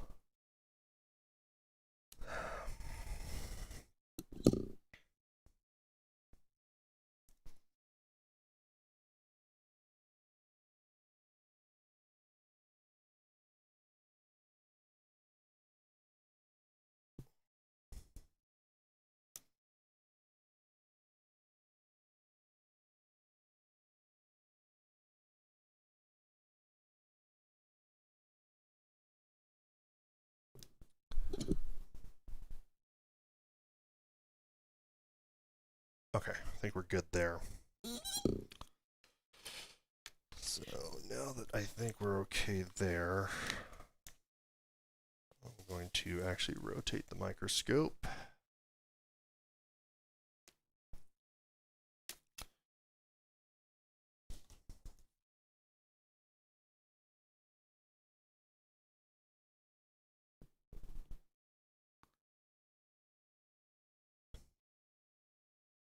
This is so horrifying. That resistor is so close.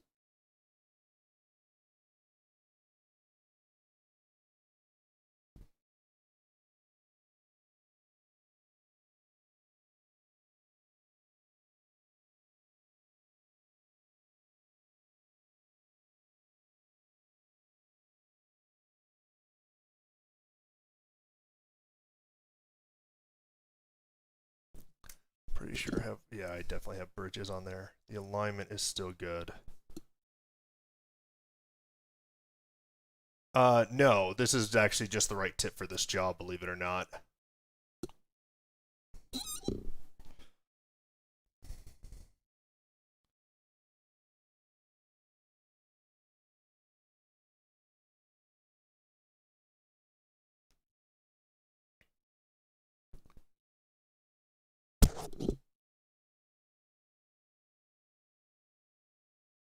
You would think that, but oddly enough, you're wrong. um, it's because so basically, it's actually much harder to do it that way.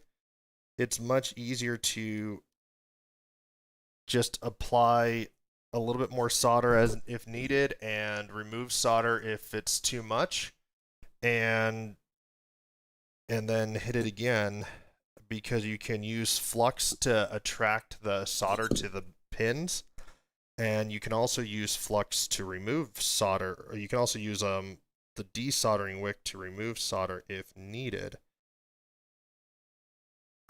So between flux and a little bit of desoldering wick, you can actually very easily get rid of any bridges. So visually, I don't see an obvious bridge there. And that was much quicker than trying to do this one at a time. And because of the bigger the surface area of this tip, of this soldering tip being larger, it gives me a larger surface to pull across for drag soldering. So I've done multiple of these mods. I actually started with the finer tip, and I ended up going with this one because this is actually a lot faster and a lot easier. Believe it or not. So, okay. That's looking good there.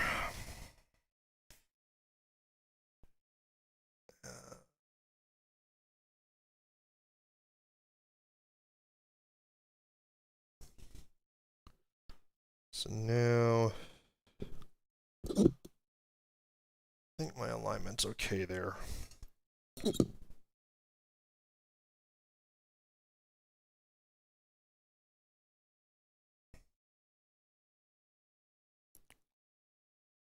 But you can see I have a bridge between those pins. I don't have enough solder on these first two pins, and I have a bridge between the third and fourth.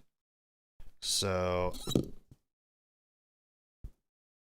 I'm actually going to apply more flux.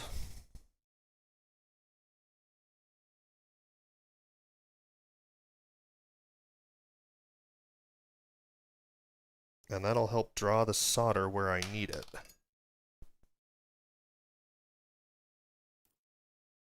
I had to be super careful because there's resistors right there. Clean that up.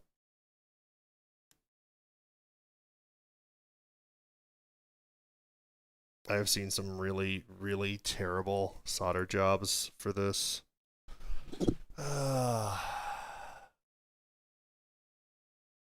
Still am worried that I might have a little bit of a bridge, and I definitely do not have enough solder on those first 2 pins, and I don't think I have enough on the third either.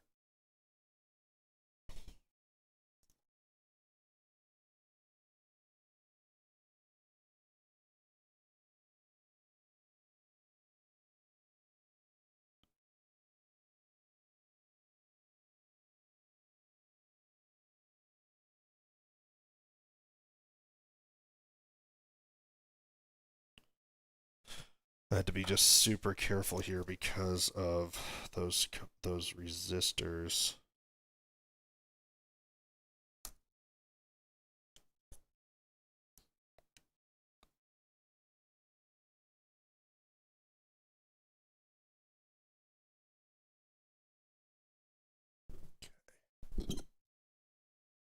I still just do not have enough solder on those.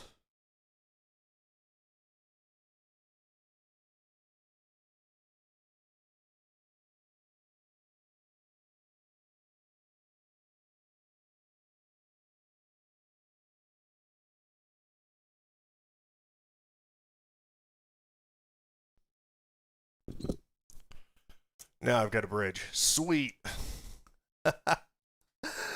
You shouldn't be nervous about this. You should be nervous about me knocking one of those 3 resistors off the flex cable. That's the bigger problem.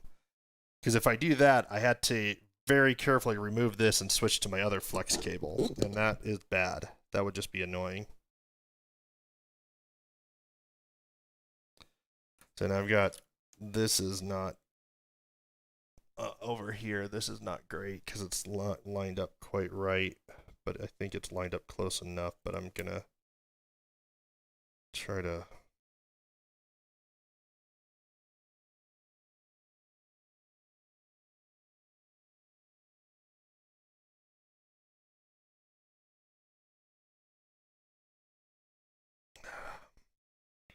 yeah.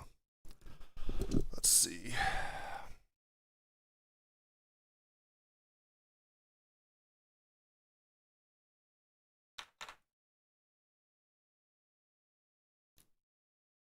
Yeah, well, I mean, I'm the one doing it.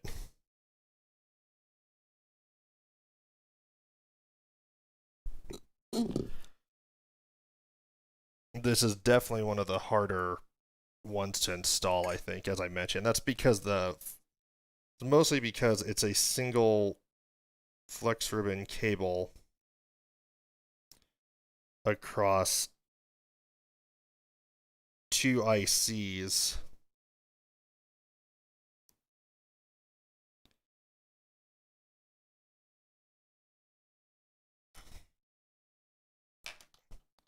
A really fun angle here.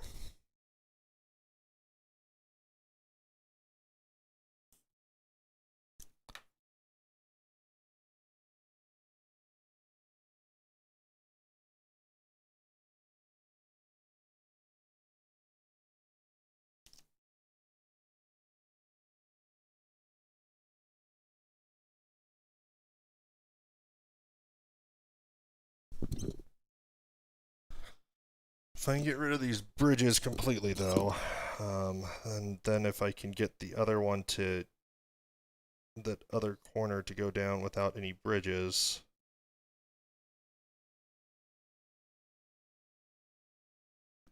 I think I'm out of the woods on that one. I'm not positive yet, but I will be testing it I'll be testing it to make sure.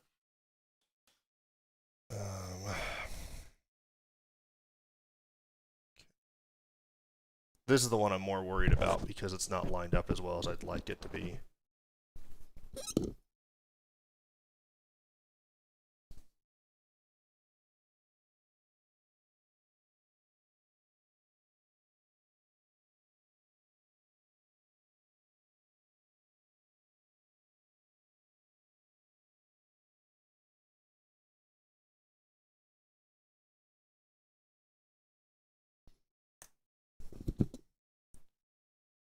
think we're going to be lined up just good enough to make this work once I get enough solder on there and fix the bridges.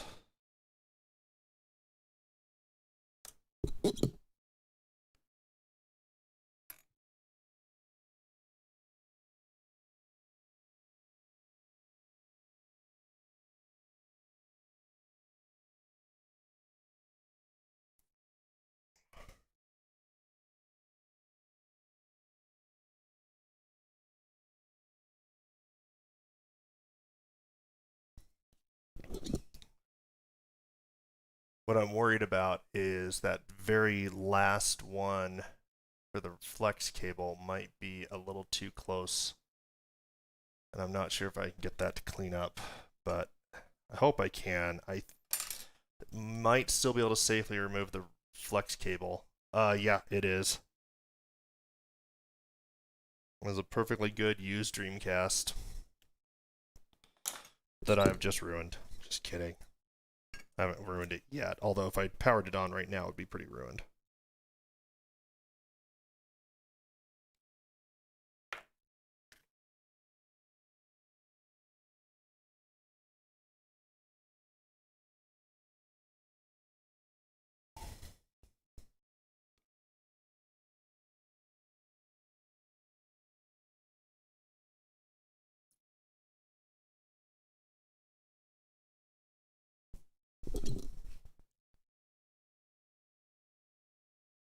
Man, I'm cutting it close.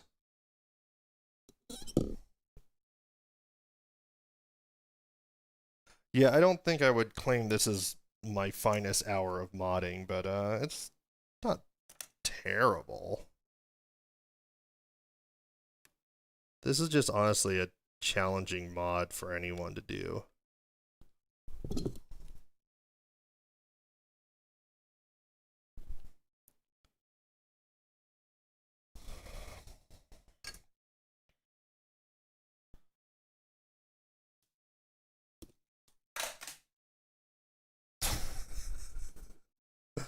There goes the solder onto the floor. I'm gonna clean this up a bit before and start some continuity testing before I do more.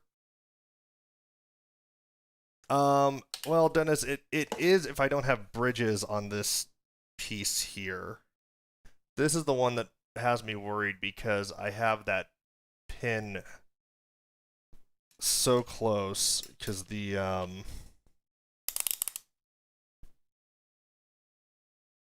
because this pin right here is on this cable is lined up really close to that, and I might have a bridge. Well, oh yeah, we'll see when it gets the magic blue smoke.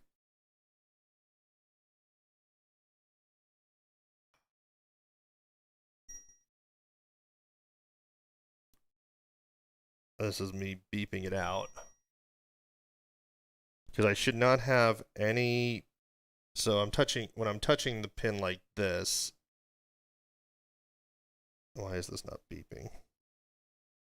Like when I have both them touching the same pin, if it's not beeping, it's because it has too much rosin on it.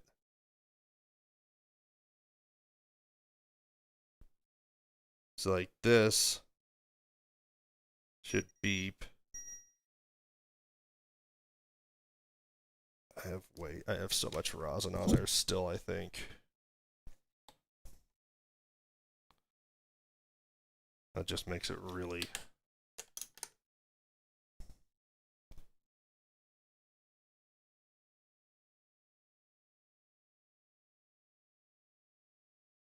having rosin on there is bad for testing the continuity, and it's also just coats the tips of the probes, and that's just irritating.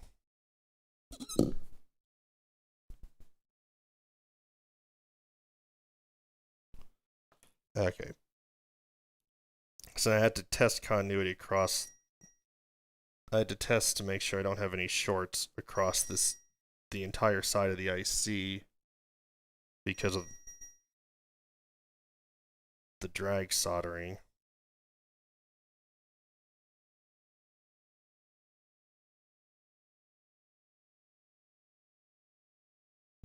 No way. It actually does not have, it doesn't have a short there. That is shocking.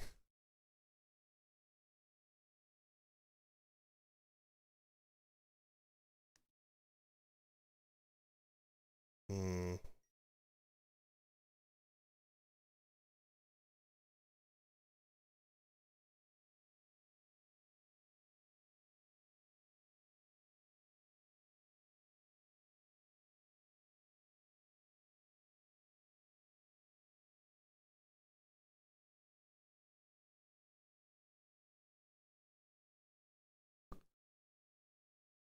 Trying to make sure it doesn't have a short there. I also want to make sure I have continuity to my solder joint.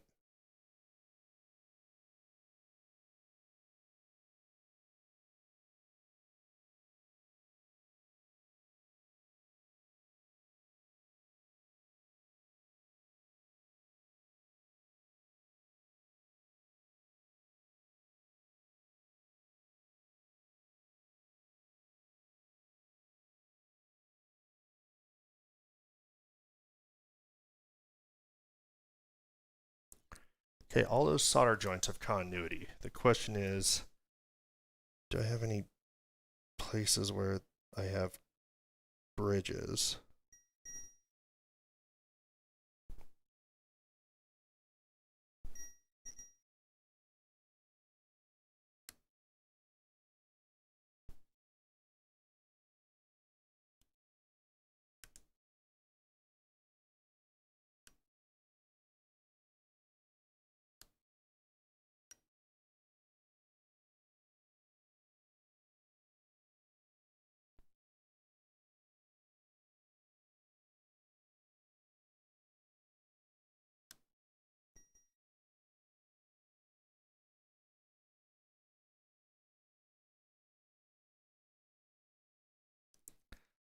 There is no way that should have gone that well.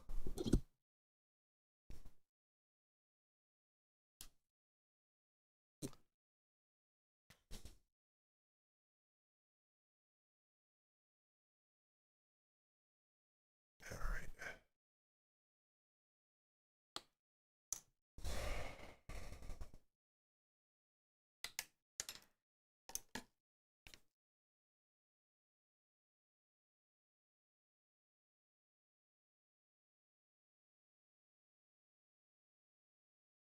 I'm going to be right back. I'm going to grab some more Q-tips because I want to get this really good and clean.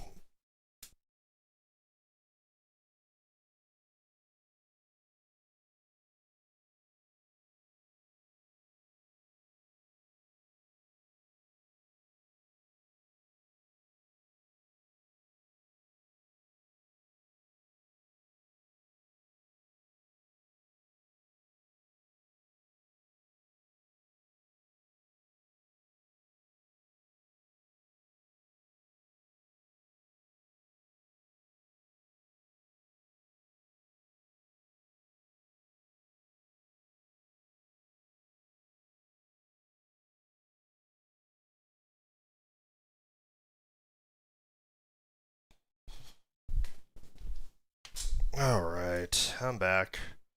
Got plenty more Q-tips. Oh yeah, I'm taking the W if this works. I just that one pin is just too close to comfort. The only reason I think it works is because there's a little bit of plastic um, from the flex cable between it and the pin it shouldn't touch, and I really think that is the only reason that that is working. Um, this is a hard mod. I'm not gonna lie. This is definitely. I think the only one that kind of comes close to it in difficulty might be the X Station. And that's only because on the X Station you have to lift pins. And I have seen some pictures online that, you know, Josky, you might think that something I'm doing looks bad or less than optimal, but man, you have not seen. You need to spend some more time on the Reddits that have people doing these mods and themselves and don't know what they're doing.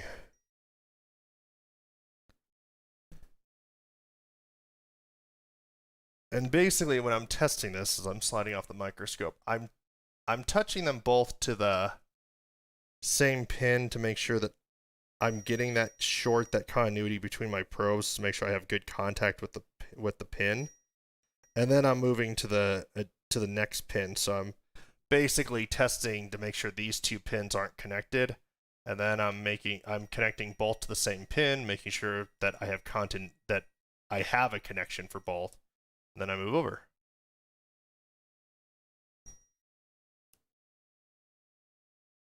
And this has served me pretty well because I have yet to, knock on wood, screw up the tough part of the soldering.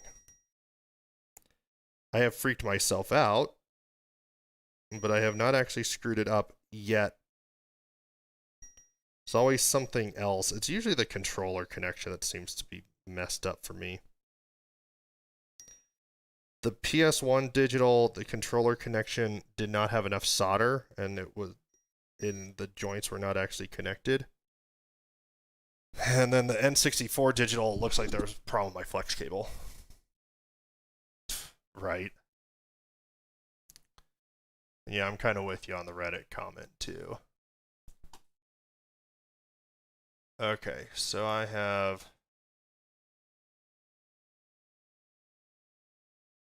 tacked all that stuff in place.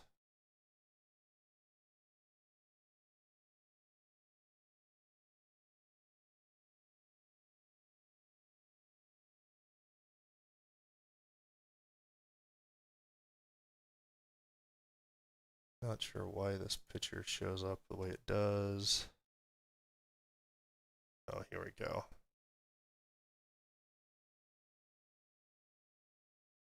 Solder all the areas highlighted in yellow. Sweet. So we're on to what hopefully is the easy part, but we do still have to be very careful.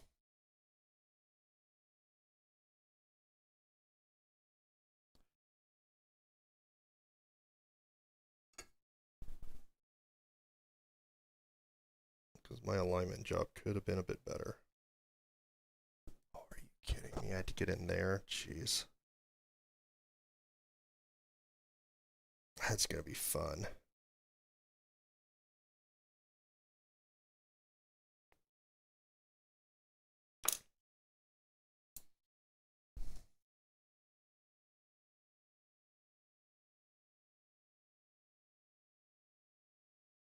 Too much.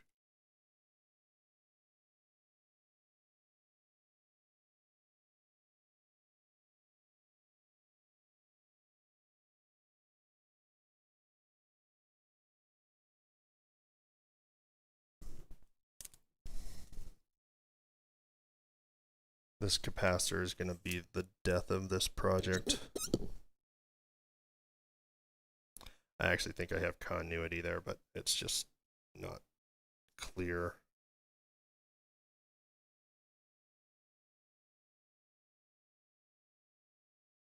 Those are probably good.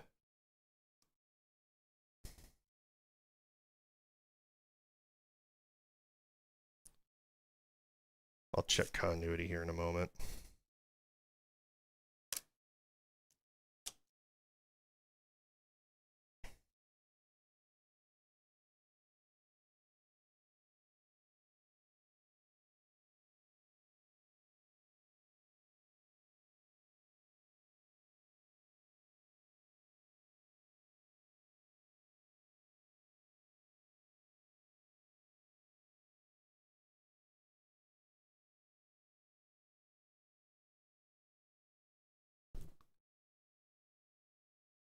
Sorry, I've like moved it so you can't see what I'm doing.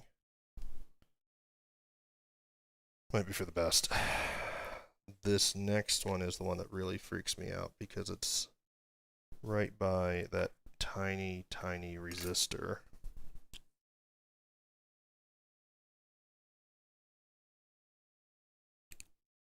And I'm not sure if I have good continuity on some of these other ones.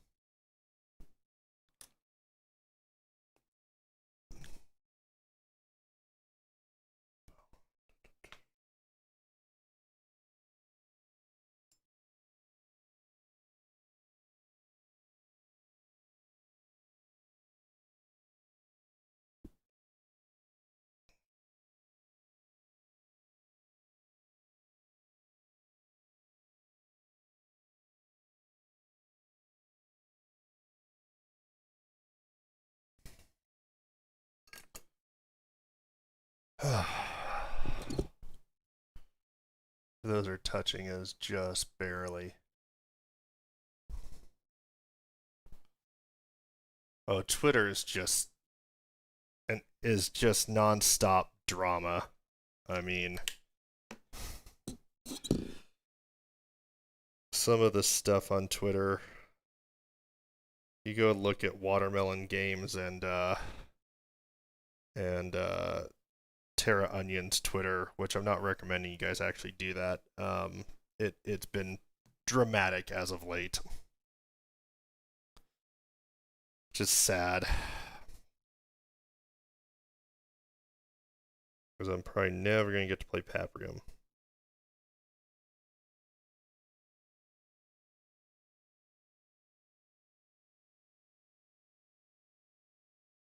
Wow, that actually has continuity. So does that one. Not sure if those are actually good enough, but they might be. Might. I am going to try to get more solder on those, though, because it would be better with more.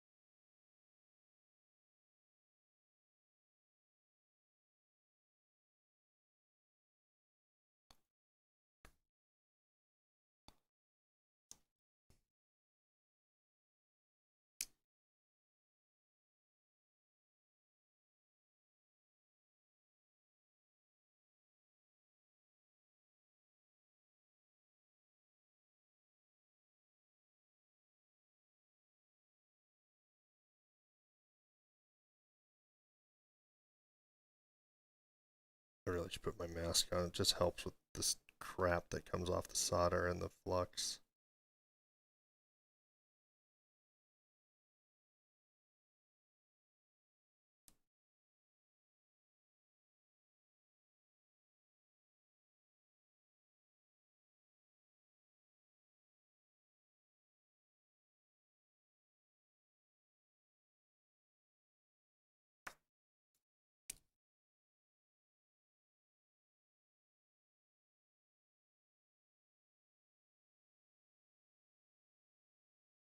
Haha. uh, there's nothing like an overkill blob of solder. Oh, man. I cracked myself up.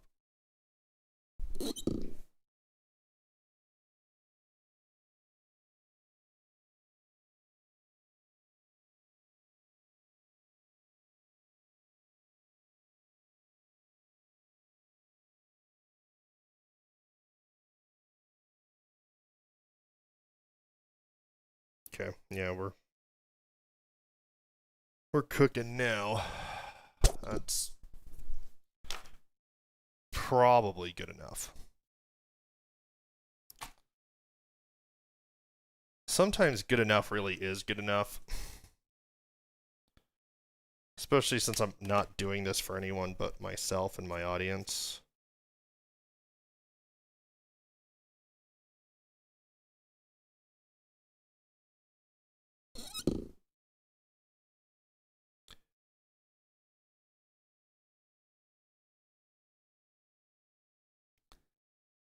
Okay, I gotta check continuity on this. This one's an awkward one to do, so that definitely looks like it's probably good.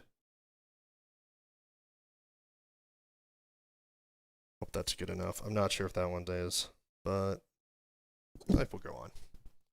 Okay, so I got one more spot I think I need to do. Let me see.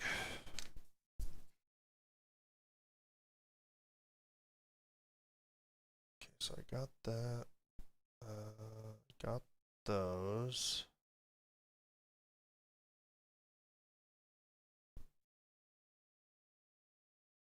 They've changed the flex cable, and I don't think I have to do one of the holes that I don't think it has another hole here. Yeah, it used to have a thing for a jumper. That's not there anymore. That's fine. Okay. Okay.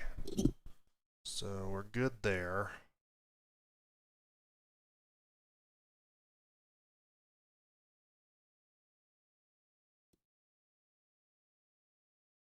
I've got one more resistor I need to dump a bunch of solder onto.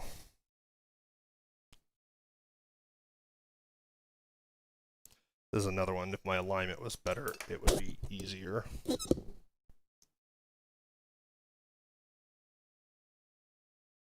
But my alignment's not going to get any better.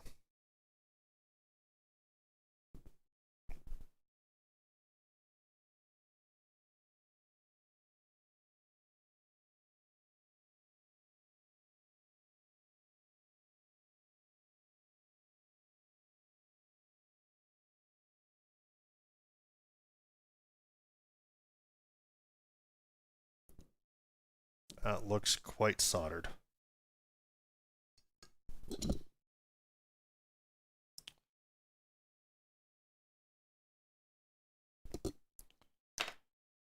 So I most likely did not break the ribbon cable.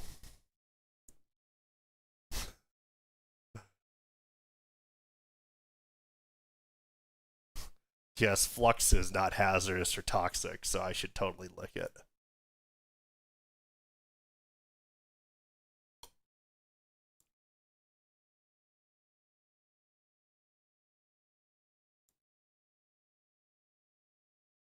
So I already checked for shorts.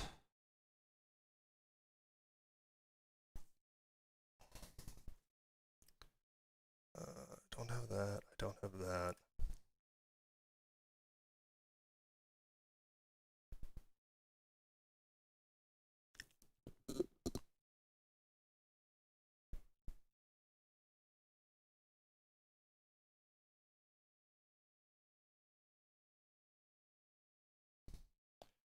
Sorry, I'm reading a piece here about the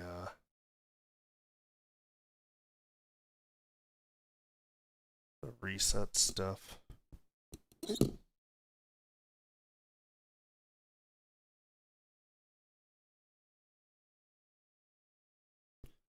Now I'm looking for resistors 601 and 602.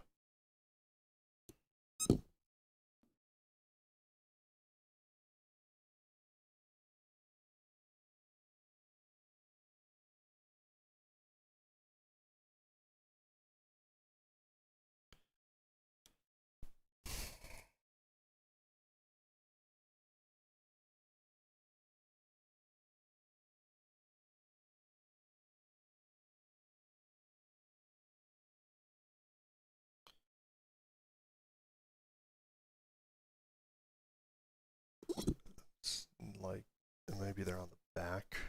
Oh, yeah. It's a whole bunch of resistors on the back. Yeah, there we go. So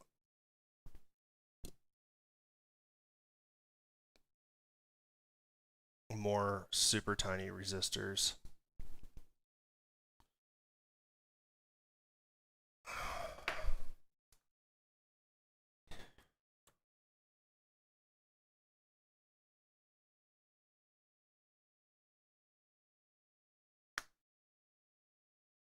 So we'll see if I can get this wire on it.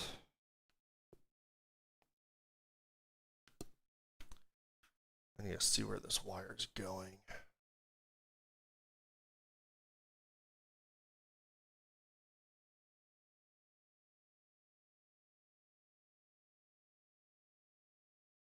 Okay, so it's going to a test point for one of these.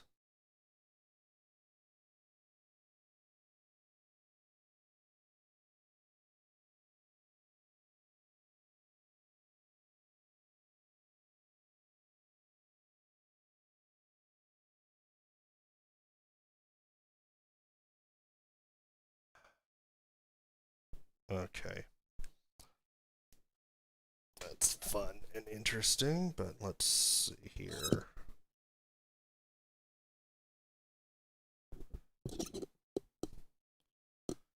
So these wires actually, he's saying, will go from the motherboard to the thing, a mabob.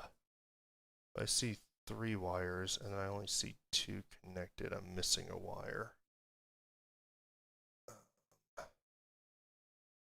Okay, I see. I see what I'm doing. So I need this to let my yellow go. Come on.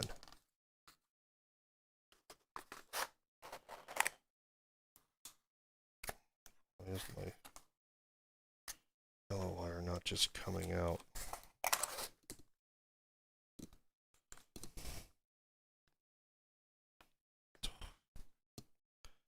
Oh, I will fix that later. I'm just going to use yellow for the shortest one. Trying to like mix it up because I used RGB for the previous one. I'm going to use black, white, and yellow for this one. And so Josky, the Dreamcast is actually, I think it actually has multiple modes. I think it runs, depending on the game, in 240, 240p, 480i, or 480p, because it was the first console I know of that had a VGA output that was actual VGA, like 640 by 480. And so the HDMI mod, it's doing integer scaling, or there may be some other scaling on top of that that's like close as possible to integer while making it fit full screen. But yeah, the big benefits of this mod are essentially, if for anything that is stuck in 480i for some reason, it's going to do pretty decent deinterlacing for you, so you don't have that latency that a modern TV is going to add to your deinterlacing. You're going to get switching between video modes with no delay. And then it's going to upscale. I mean, we kind of call it upscaling, but essentially if you upscale a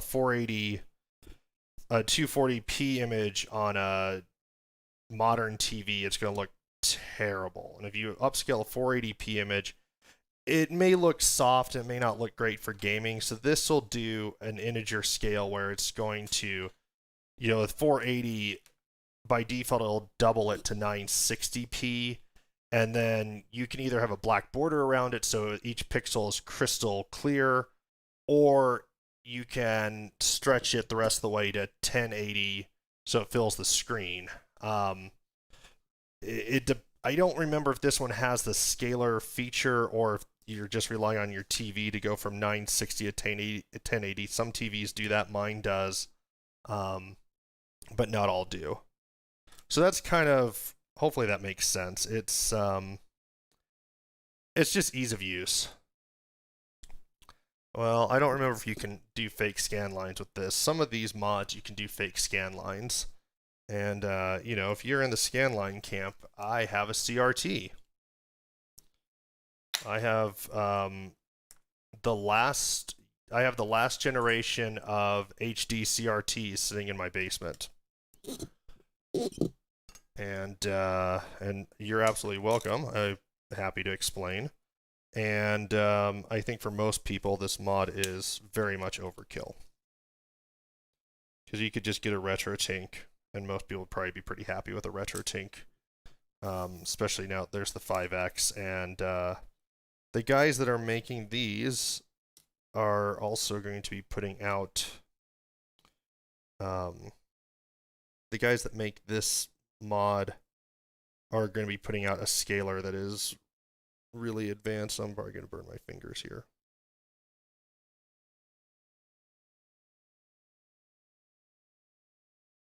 I am so shocked I did not burn myself yet. I'm gonna try to burn myself again though, because I'm not sure how well I got this on there.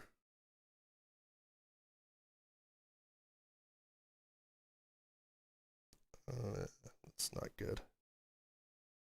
Not good enough.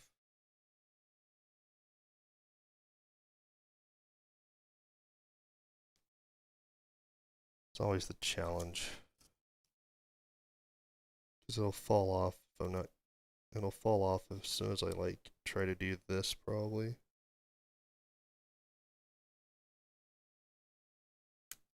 Yep, there it goes.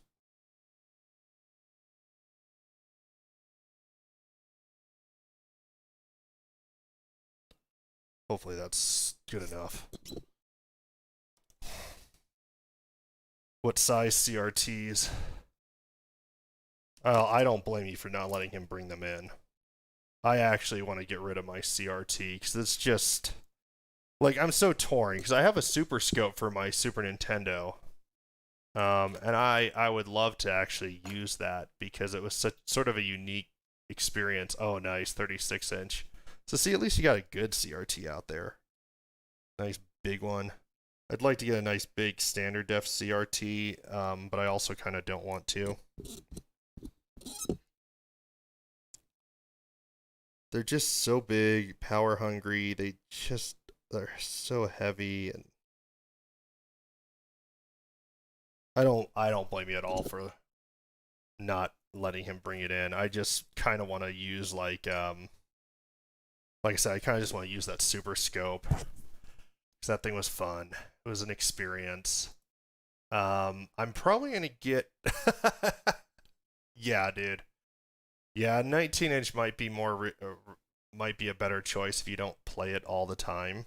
But then, you know, you're missing out on that experience. I'm now looking for a little point by resistor 201.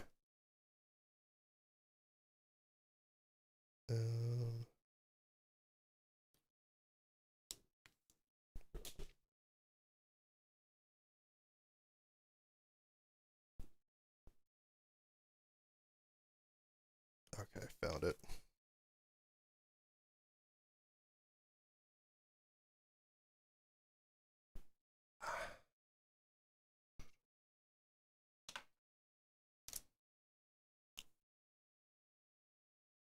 Bit of flux.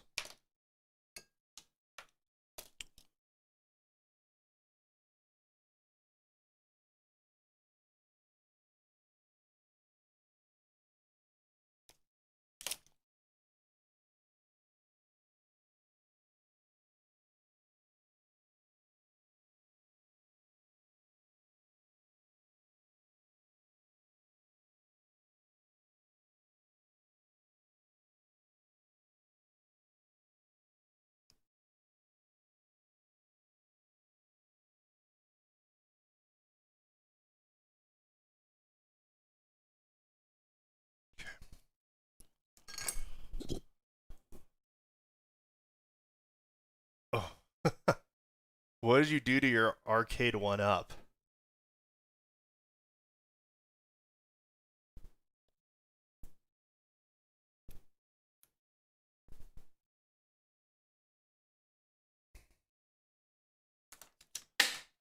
Everything's falling.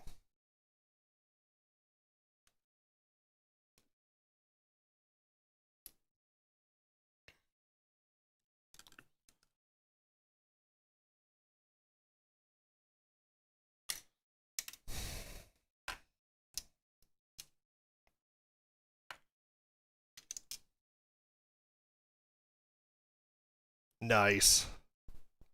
Yeah,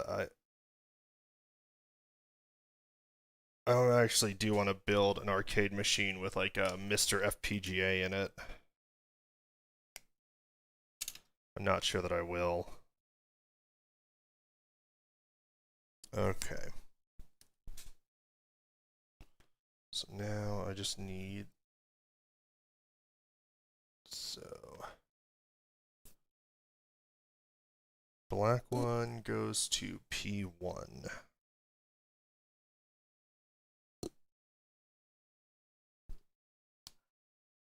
Nice.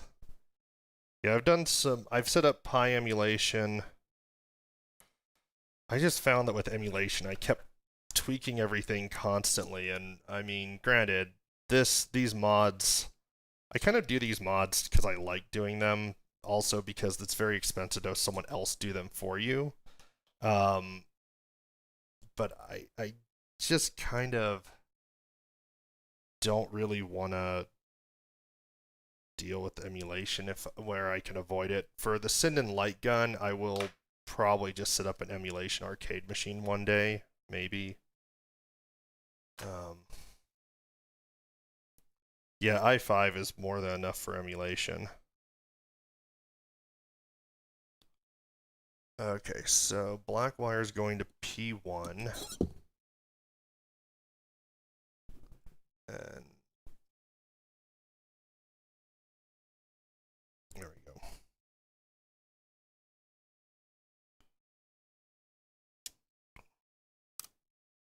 Black wire has broken off the other side. Nice.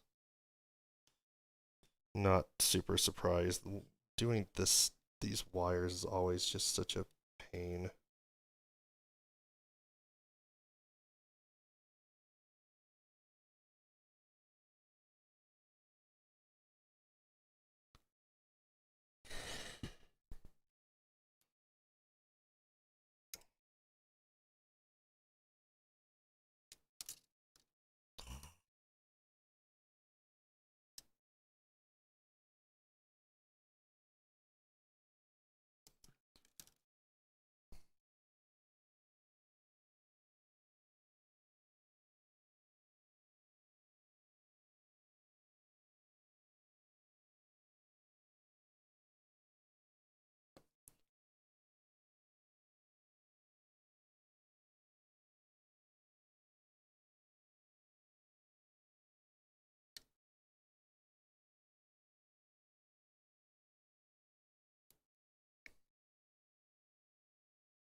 See if I can get this in, and then see if I can get it back in place on the other side.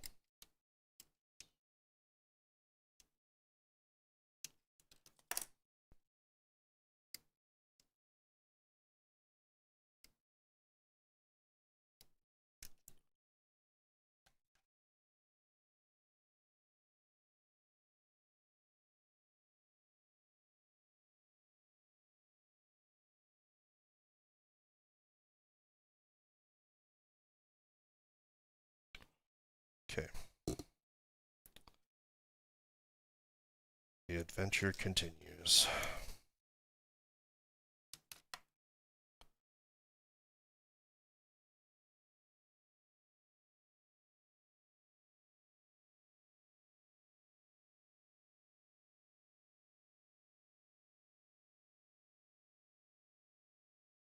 Okay. So then white will go to P2.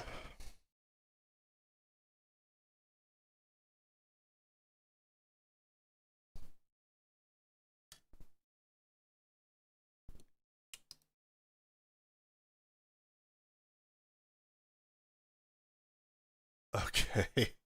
I don't know what got auto-modded. I can't actually tell. Must be the bit about giving it to your son or daughter.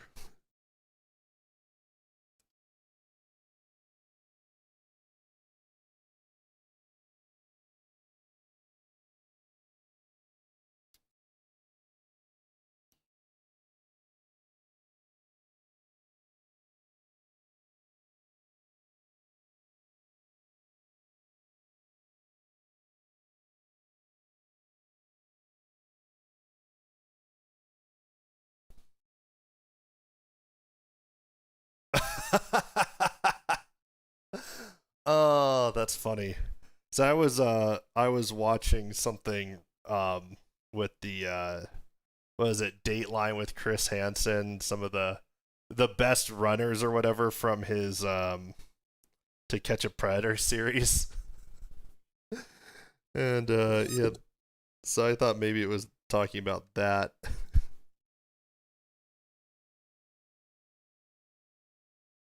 I'm not going to discuss any further on that To Catch a Predator thing here, but I'll tell you about one of them.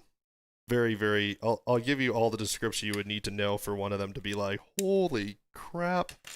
In Discord.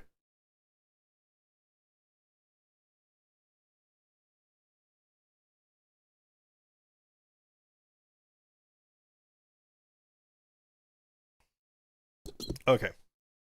All the wires are currently soldered in place.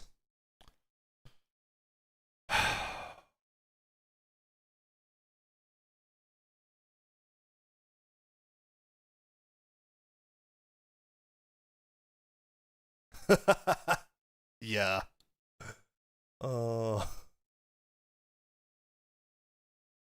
Okay. This is where it gets real fun. So I need to hopefully get these wires down without them getting pinched in place. I guarantee you one of these wires is probably going to fall off. In fact, to help minimize that risk, I am going to turn back to our good friend Captain Tape. I'll just help relieve the stress while it's getting put in. It should be fine after it's in.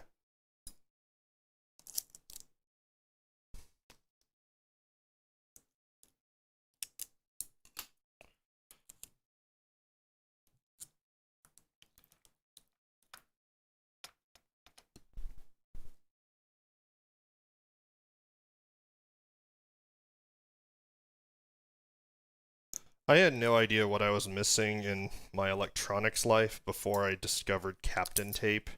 It's like electrical tape, but not crappy.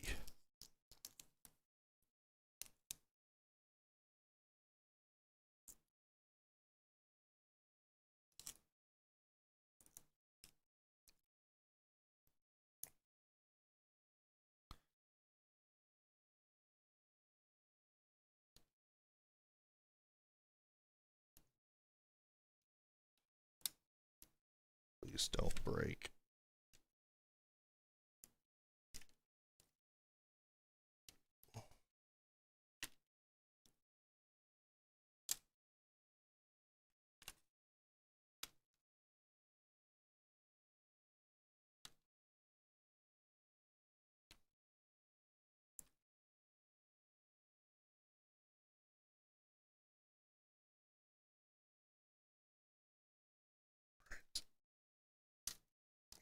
I think I need to...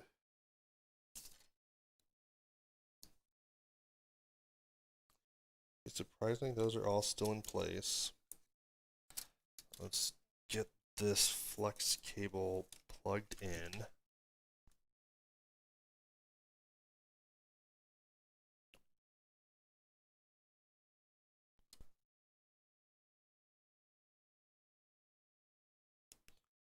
So Josky, have you seen the Sinden light gun? I'm interested in what your thoughts are on it.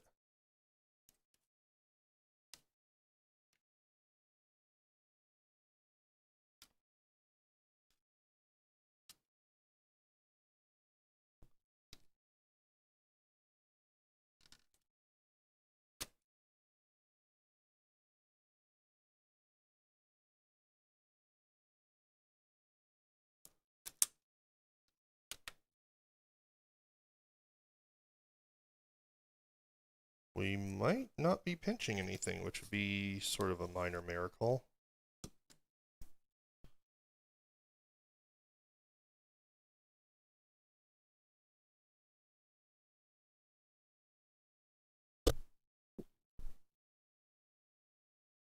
Okay.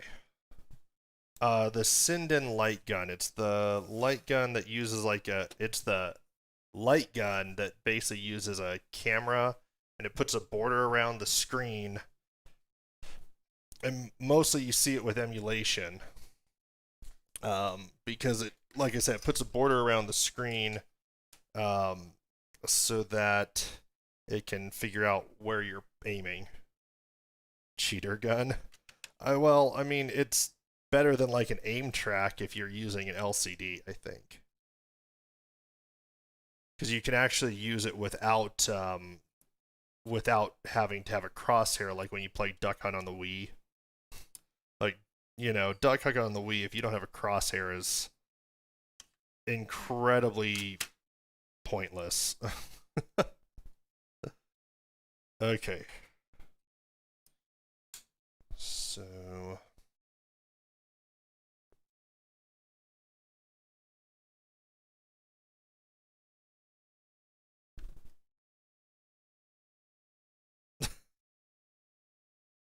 fair enough. Oh, this was.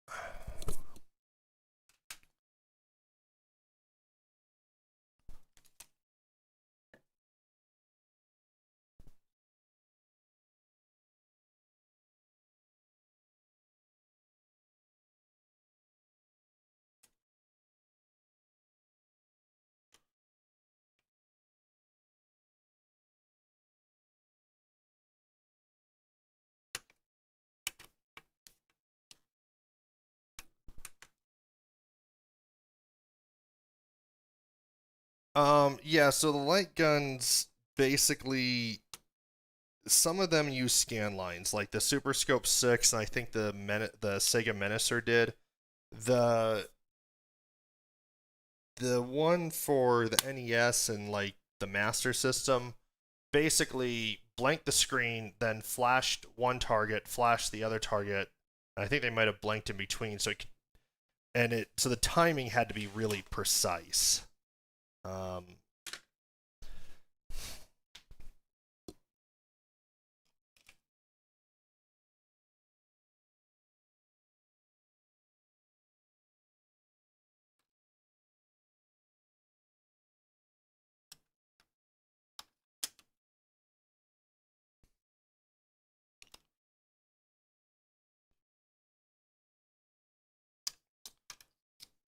right, and so now like the Super Scope 6 didn't you or the Super Scope didn't do that. It actually followed the scan line.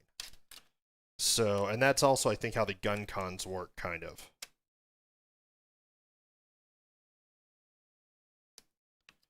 And the gun cons are like the best of the light guns before we went away from CRTs.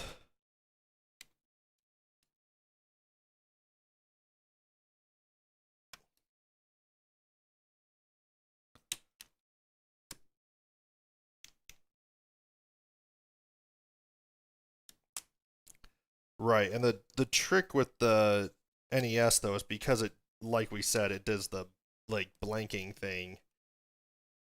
That way you can't just point it at a light bulb or something.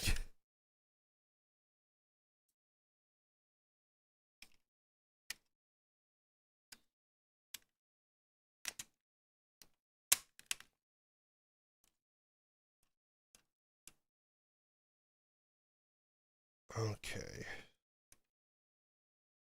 So we tested for bridges. I'm not screwing anything back together yet, but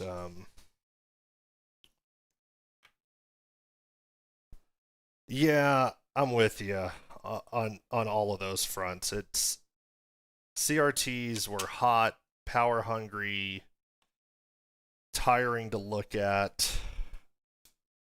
I mean, we probably spent a lot more time in front of CRTs than most people since we were computer nerds sitting really close to the biggest monitors we could get back in the day. Yeah, I don't miss that at all. Okay. So I think everything is hooked up, except for the top enclosure here, and I just want to see where the... Okay, that's the switchy thing there. Oh yeah, this doesn't have a reset button. That's fine.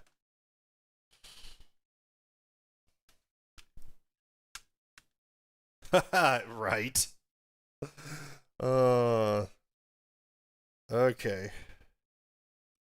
Here's the blue smoke or success time.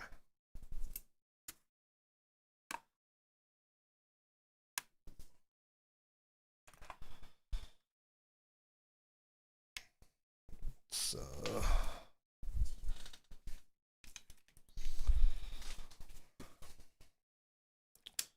we're all plugged in. Everything I think is reconnected. Here we go. Okay, so it did not immediately go up in a puff of blue smoke. So that's a great... Oh, look at that. Look at that. I amaze even myself. I am actually kind of surprised this one's working, because this was not the best aligned cable.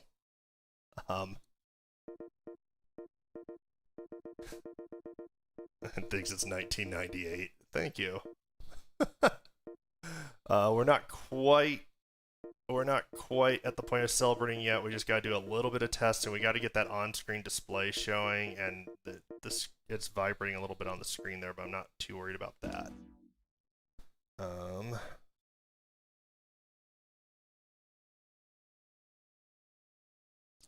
Okay, let me check what the on-screen display shortcut is for the controller.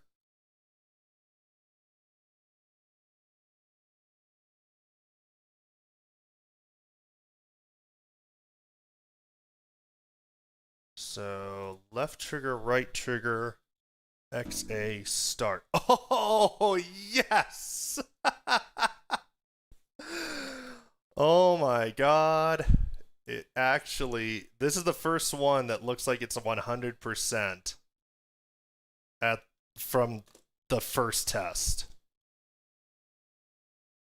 Yeah, this is a this one's currently probably a 480i menu.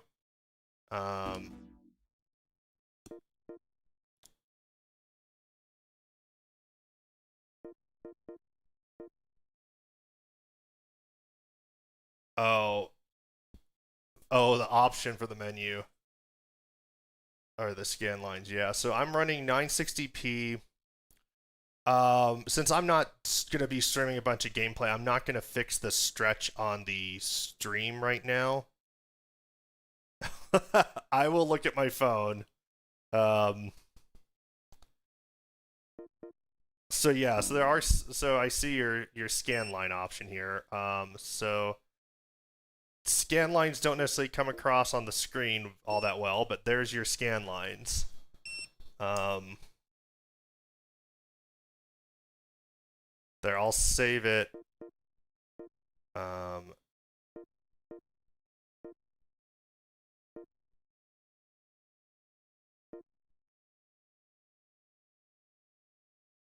don't know if I want to do that. I'm going to do cable detect, I guess.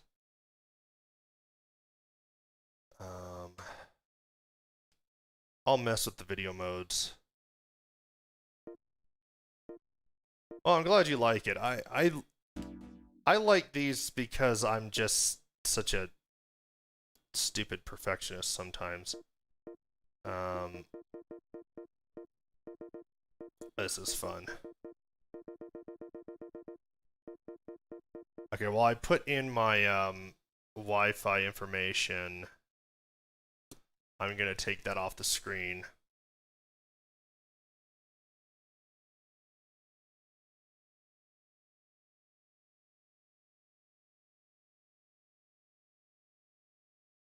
I will say, entering your Wi-Fi information is not great on these, but it's fine because at the same time, you still get the huge advantage of firmware updates over Wi-Fi, which is what we're going to do next. Actually, I'm going to test the game after I get this after I get the wife. No, I'm going to do the firmware update first. Why not?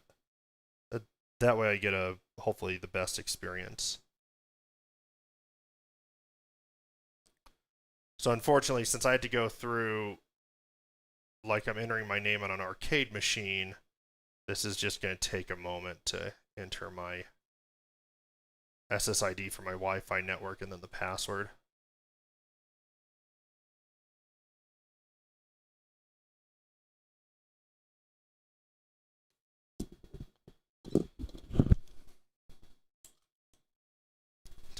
Right.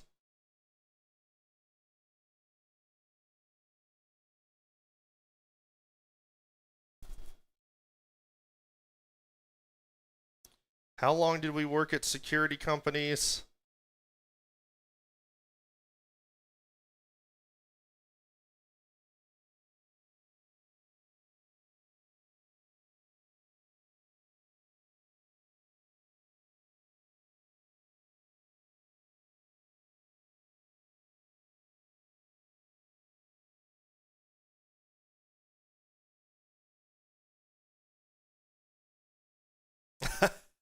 Nice.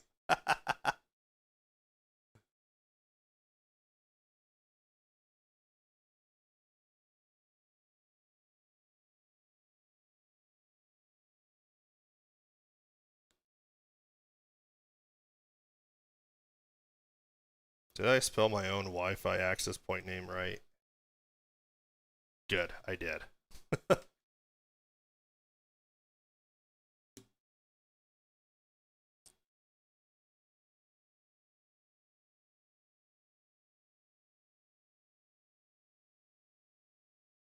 This is so slow.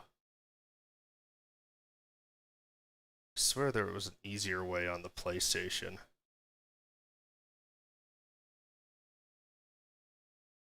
The nice thing is, if you like the features of the Dreamcast one, the features are very similar on the PlayStation 1, and there's even more features on the N64 digital. I just can't get into the on-screen display because something seems to be wrong with my flex cable.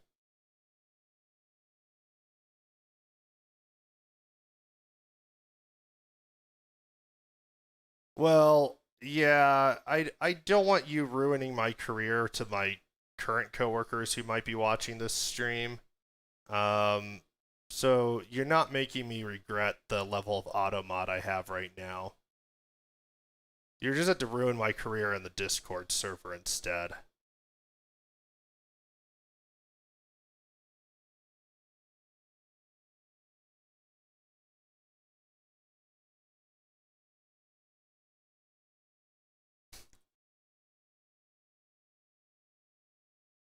Nah, I didn't really think you were, but I'm just saying. I know you.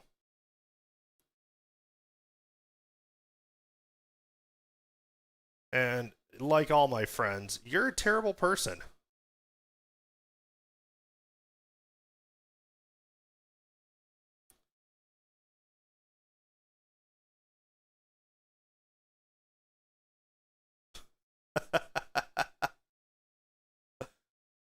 All right, I'm entering the last character of my Wi-Fi password now, so I'm almost ready to come back.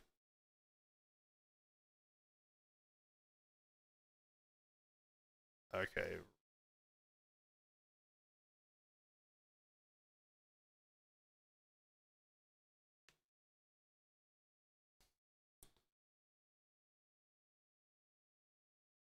Yeah, that's fair.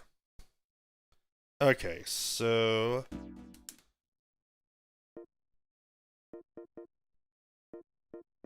now I can go to the firmware, check.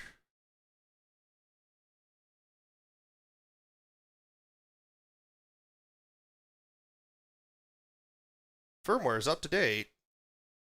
Error downloading. What?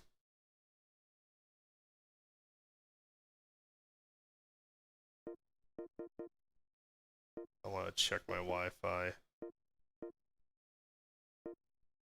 Is there a way to like... Okay, well, this is the test thing, so this is all good.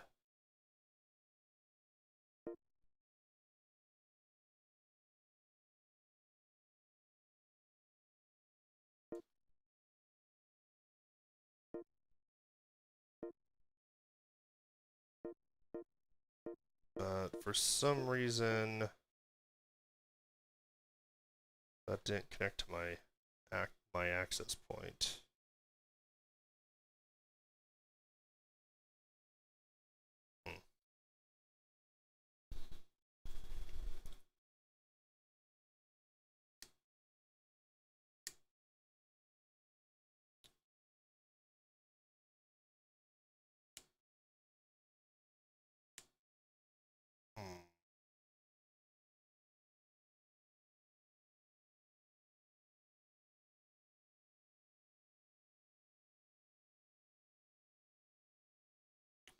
That's weird. I'll sort that out later. That's boring. Let's close this up and then let's try. Actually, you know what? Let's make sure it's loading disks and then let's.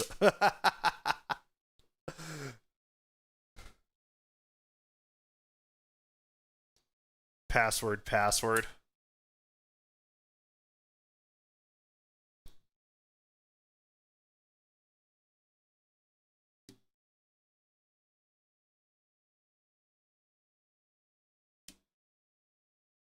I have inserted a game disk. I'm just holding this down funny.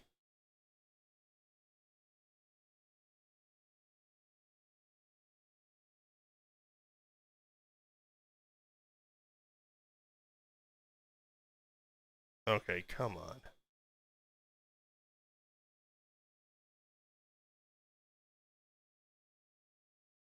I think I need to close this up and then it'll probably work a little bit better.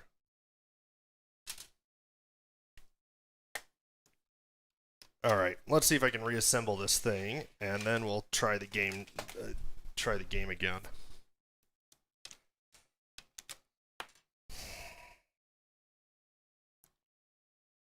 I'm actually going to remove the power supply again for now so that I can easily get all the other screws in place. And now that I have the CMOS battery replaced, I probably won't have to keep setting the date and time for a while until the rechargeable battery loses its charge or quits charging. That's kind of nice. Remove that, and I need to remove the optical drive again. There we go. Whoa. Don't fall away. Just checking that I didn't like pull a cable out at all. I think we're okay. I think it just needs to be closed up. So we're gonna close this thing up. I guess I should clean the lens since this is already open.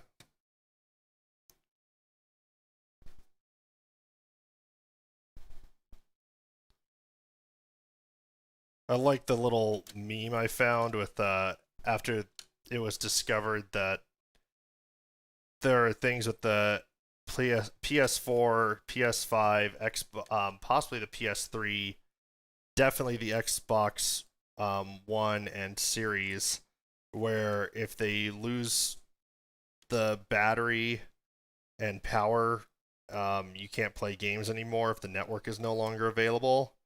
And it's a meme of the Dreamcast laughing at that. It's like, hey, my battery's dead. You can't play games anymore. Ah, just kidding. What time is it? Or no, hey, what year is it? I think is what it said. We're going to party like it's 1998, even though this system didn't come out in the US until 1999. I had one in 98. I had a Japanese one. Because I was a nerd, and I thought it would be so cool to have one when I started college before anyone else did, and then we basically never even talked about it. I guess the Dreamcast just wasn't that exciting back then, and honestly, all the best games didn't come out in the US.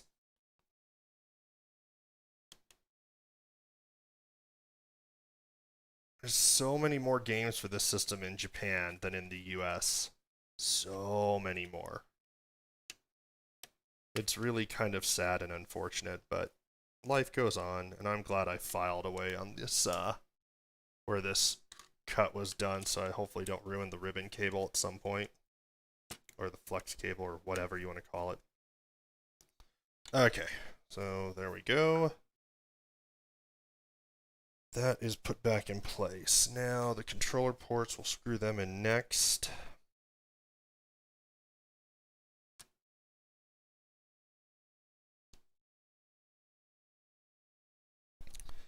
If I ever blow that fuse on the controllers, I'll open this up again. Yeah, I don't blame you. But hey, you're not the only one watching who is in the service. Or one of the services.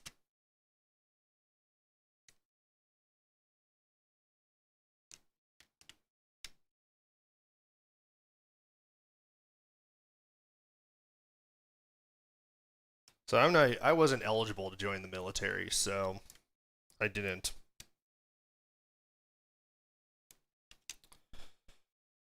Turns out asthma is a pretty much instant disqualifier.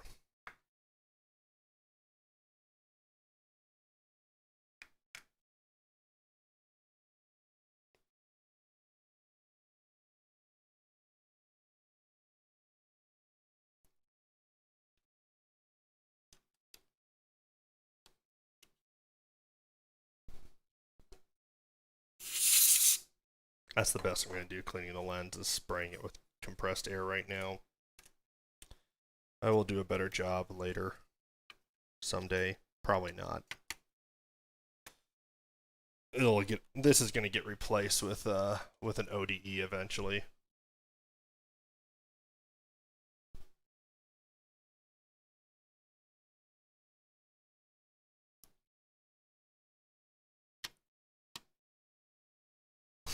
Right.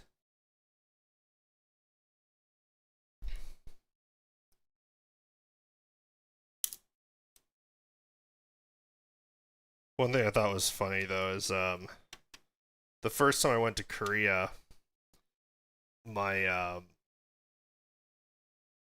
my wife and I went to the area, the kind of like American town near the military base there, and we felt so out of place. But there was a video game store. I'm like, I want to go to the video game store, and it's kind of a weird video game store because everything was all the windows were basically blocked from so you couldn't see in at all from outside, which is, it's odd. I mean, that's not usually how GameStop is, for example. And when I got in there, there were just like there was like binders of sheets of paper of games essentially, as opposed to any physical games for sale. And pretty much all they were doing was selling primarily Xboxes that were modified, or modifying your Xbox with more games, things like that. I just thought that was kind of funny when I realized what was going on. It looked a little shady, and it was a little shady.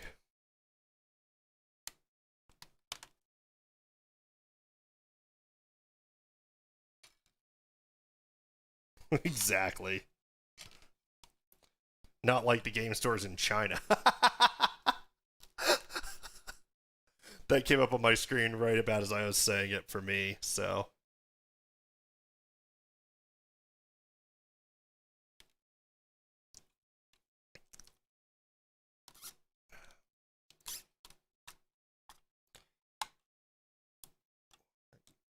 Just want to get this cable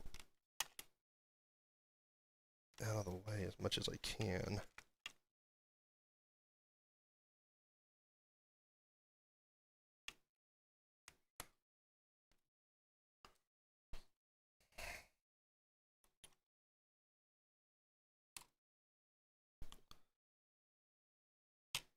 Yeah, I kind of like the way this power supply goes in. It's kind of neat.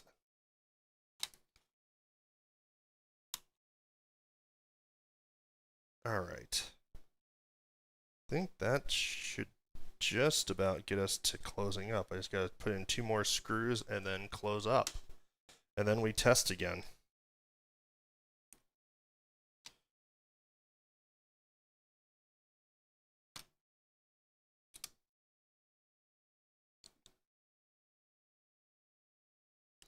I should wait to plug that in.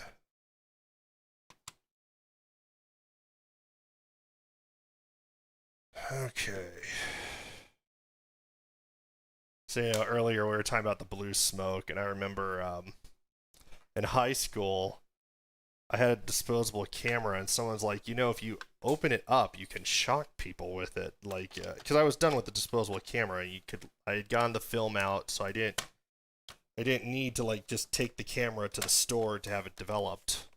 You know, they weren't totally stupid jerks about the way they put those cameras together, by the way, because if they I remember the whole thing was you took the whole camera to the store to have it to have the film developed, but you didn't actually have to. You could rip it open and just take the film out, because instead of it was the 35mm camera, but instead of the film rolling out of the canister and then not having any way to rewind it back in, it actually came all the way out of the canister and then wound itself into the 35mm film canister.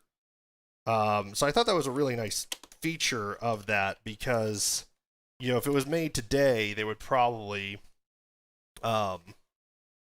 make it so that it unwound and it wasn't possible to wind it yourself if you didn't have a darkroom or something, and thus you'd ruin your pictures. Yeah, the disposable ones. So I had taken the film out because I knew you could, and then if you took the front off, you could hold the little charge button to charge up the flash, and then you could shock someone and actually burn their skin, is what I found out with that thing. I didn't actually hurt anyone with it other than myself. But then I was messing around with it in class, and I shorted it out, and there was this pop and this stream of smoke shooting up from the camera in the middle of math class. Oh, and the math teacher just chose to ignore it, which was probably for the best for both of us. I had some lazy teachers in that high school.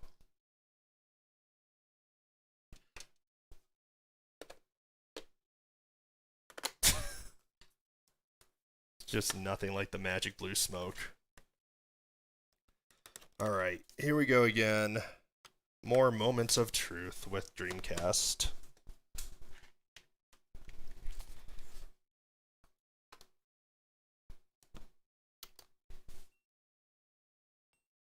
And of course this beeps every time because I don't actually have a good battery in my VMU. And nor am I going to change that.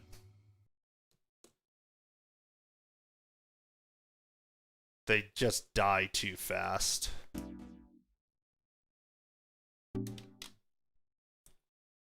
Alright, hopefully this will just load this time. Please wait while disk is being checked.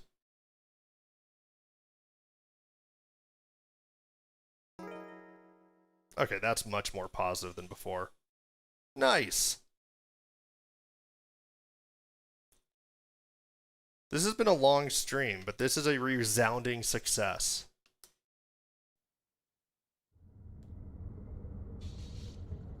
Okay, I'm sorry, I'm getting rid of the scan lines, they're not my bag. Keep down.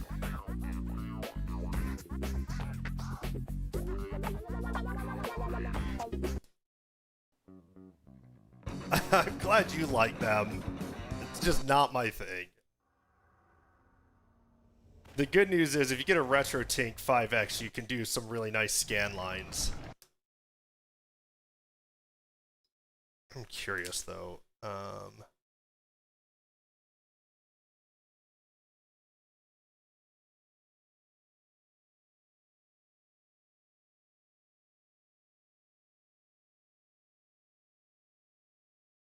This does look really sharp. I know it's stretched on the No, don't unsub yet, because you gotta watch me totally suck at this game.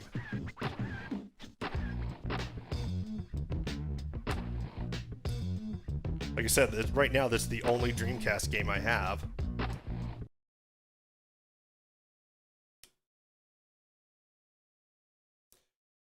Okay, another reason I want to go to an ODE, this drive is loud. And it's apparently that's pretty normal. And this is normal. It always does that.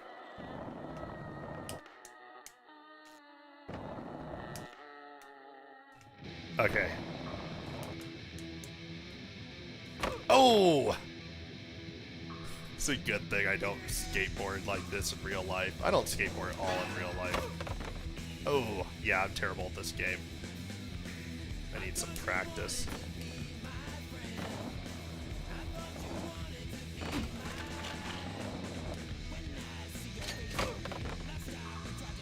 Finish your tricks before landing.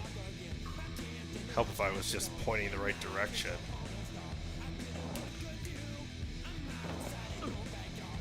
Oh, that wasn't bad until I hit the wall. I'm so bad at this.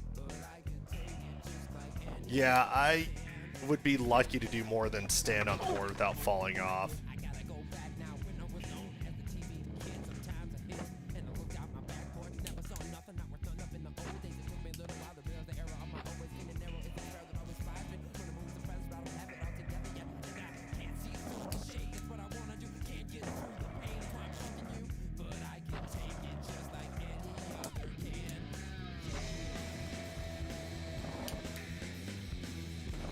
Haha! Hey, that wasn't terrible.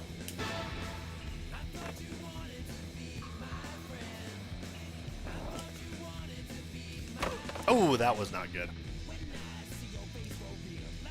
Yeah, I remember rollerblading. If I tried something like that, I probably would have really hurt myself. I never got into the extreme sports, I guess. I did a lot of rollerblading, but mostly like just skating and hockey.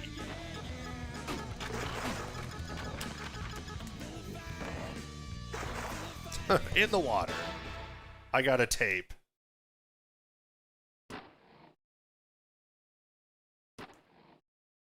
Alright. I'm gonna have to get some more games now. I had more like just nice recreation blades. And then later hockey blades. Yeah, I had K2 in high school. I love the K2 skates. They were so comfortable. They don't make them like that anymore.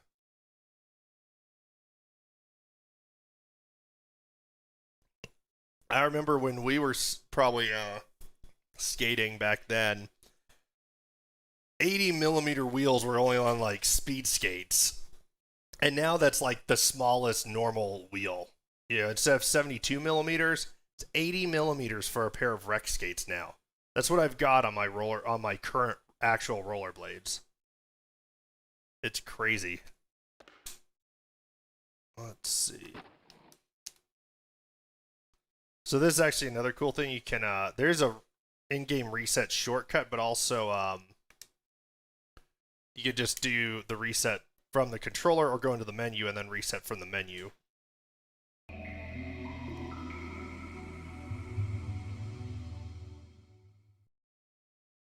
I don't know which one got modded. I don't know why I can't. It's probably the interface I'm using. I can't see what's modded.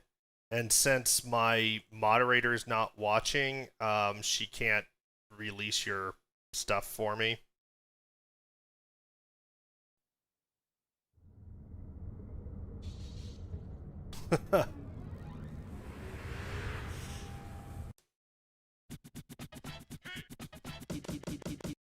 Yeah, we're done with Tony Hawk for the night. And look, it remembers the time. It's so amazing. Yeah, there's no disk in it. You can quit checking. Thank you. That's so nice though. It's like I got the battery replaced. Got the HDMI mod in. Now I just need to get the ODE and enjoy. I don't know. We can talk on Discord. I've been streaming for like 3 hours on this one. So this has been one of the longer mods, but it was successful 100% first try, which is pretty damn amazing. I am surprised. Thank you. And I hope everyone enjoyed. Have a good night, and I'll see you next week when I get back to playing Metroid Prime. Yeah, I need to do a lot of work on my streaming, but we'll get there. Anyway, have a good night, everyone.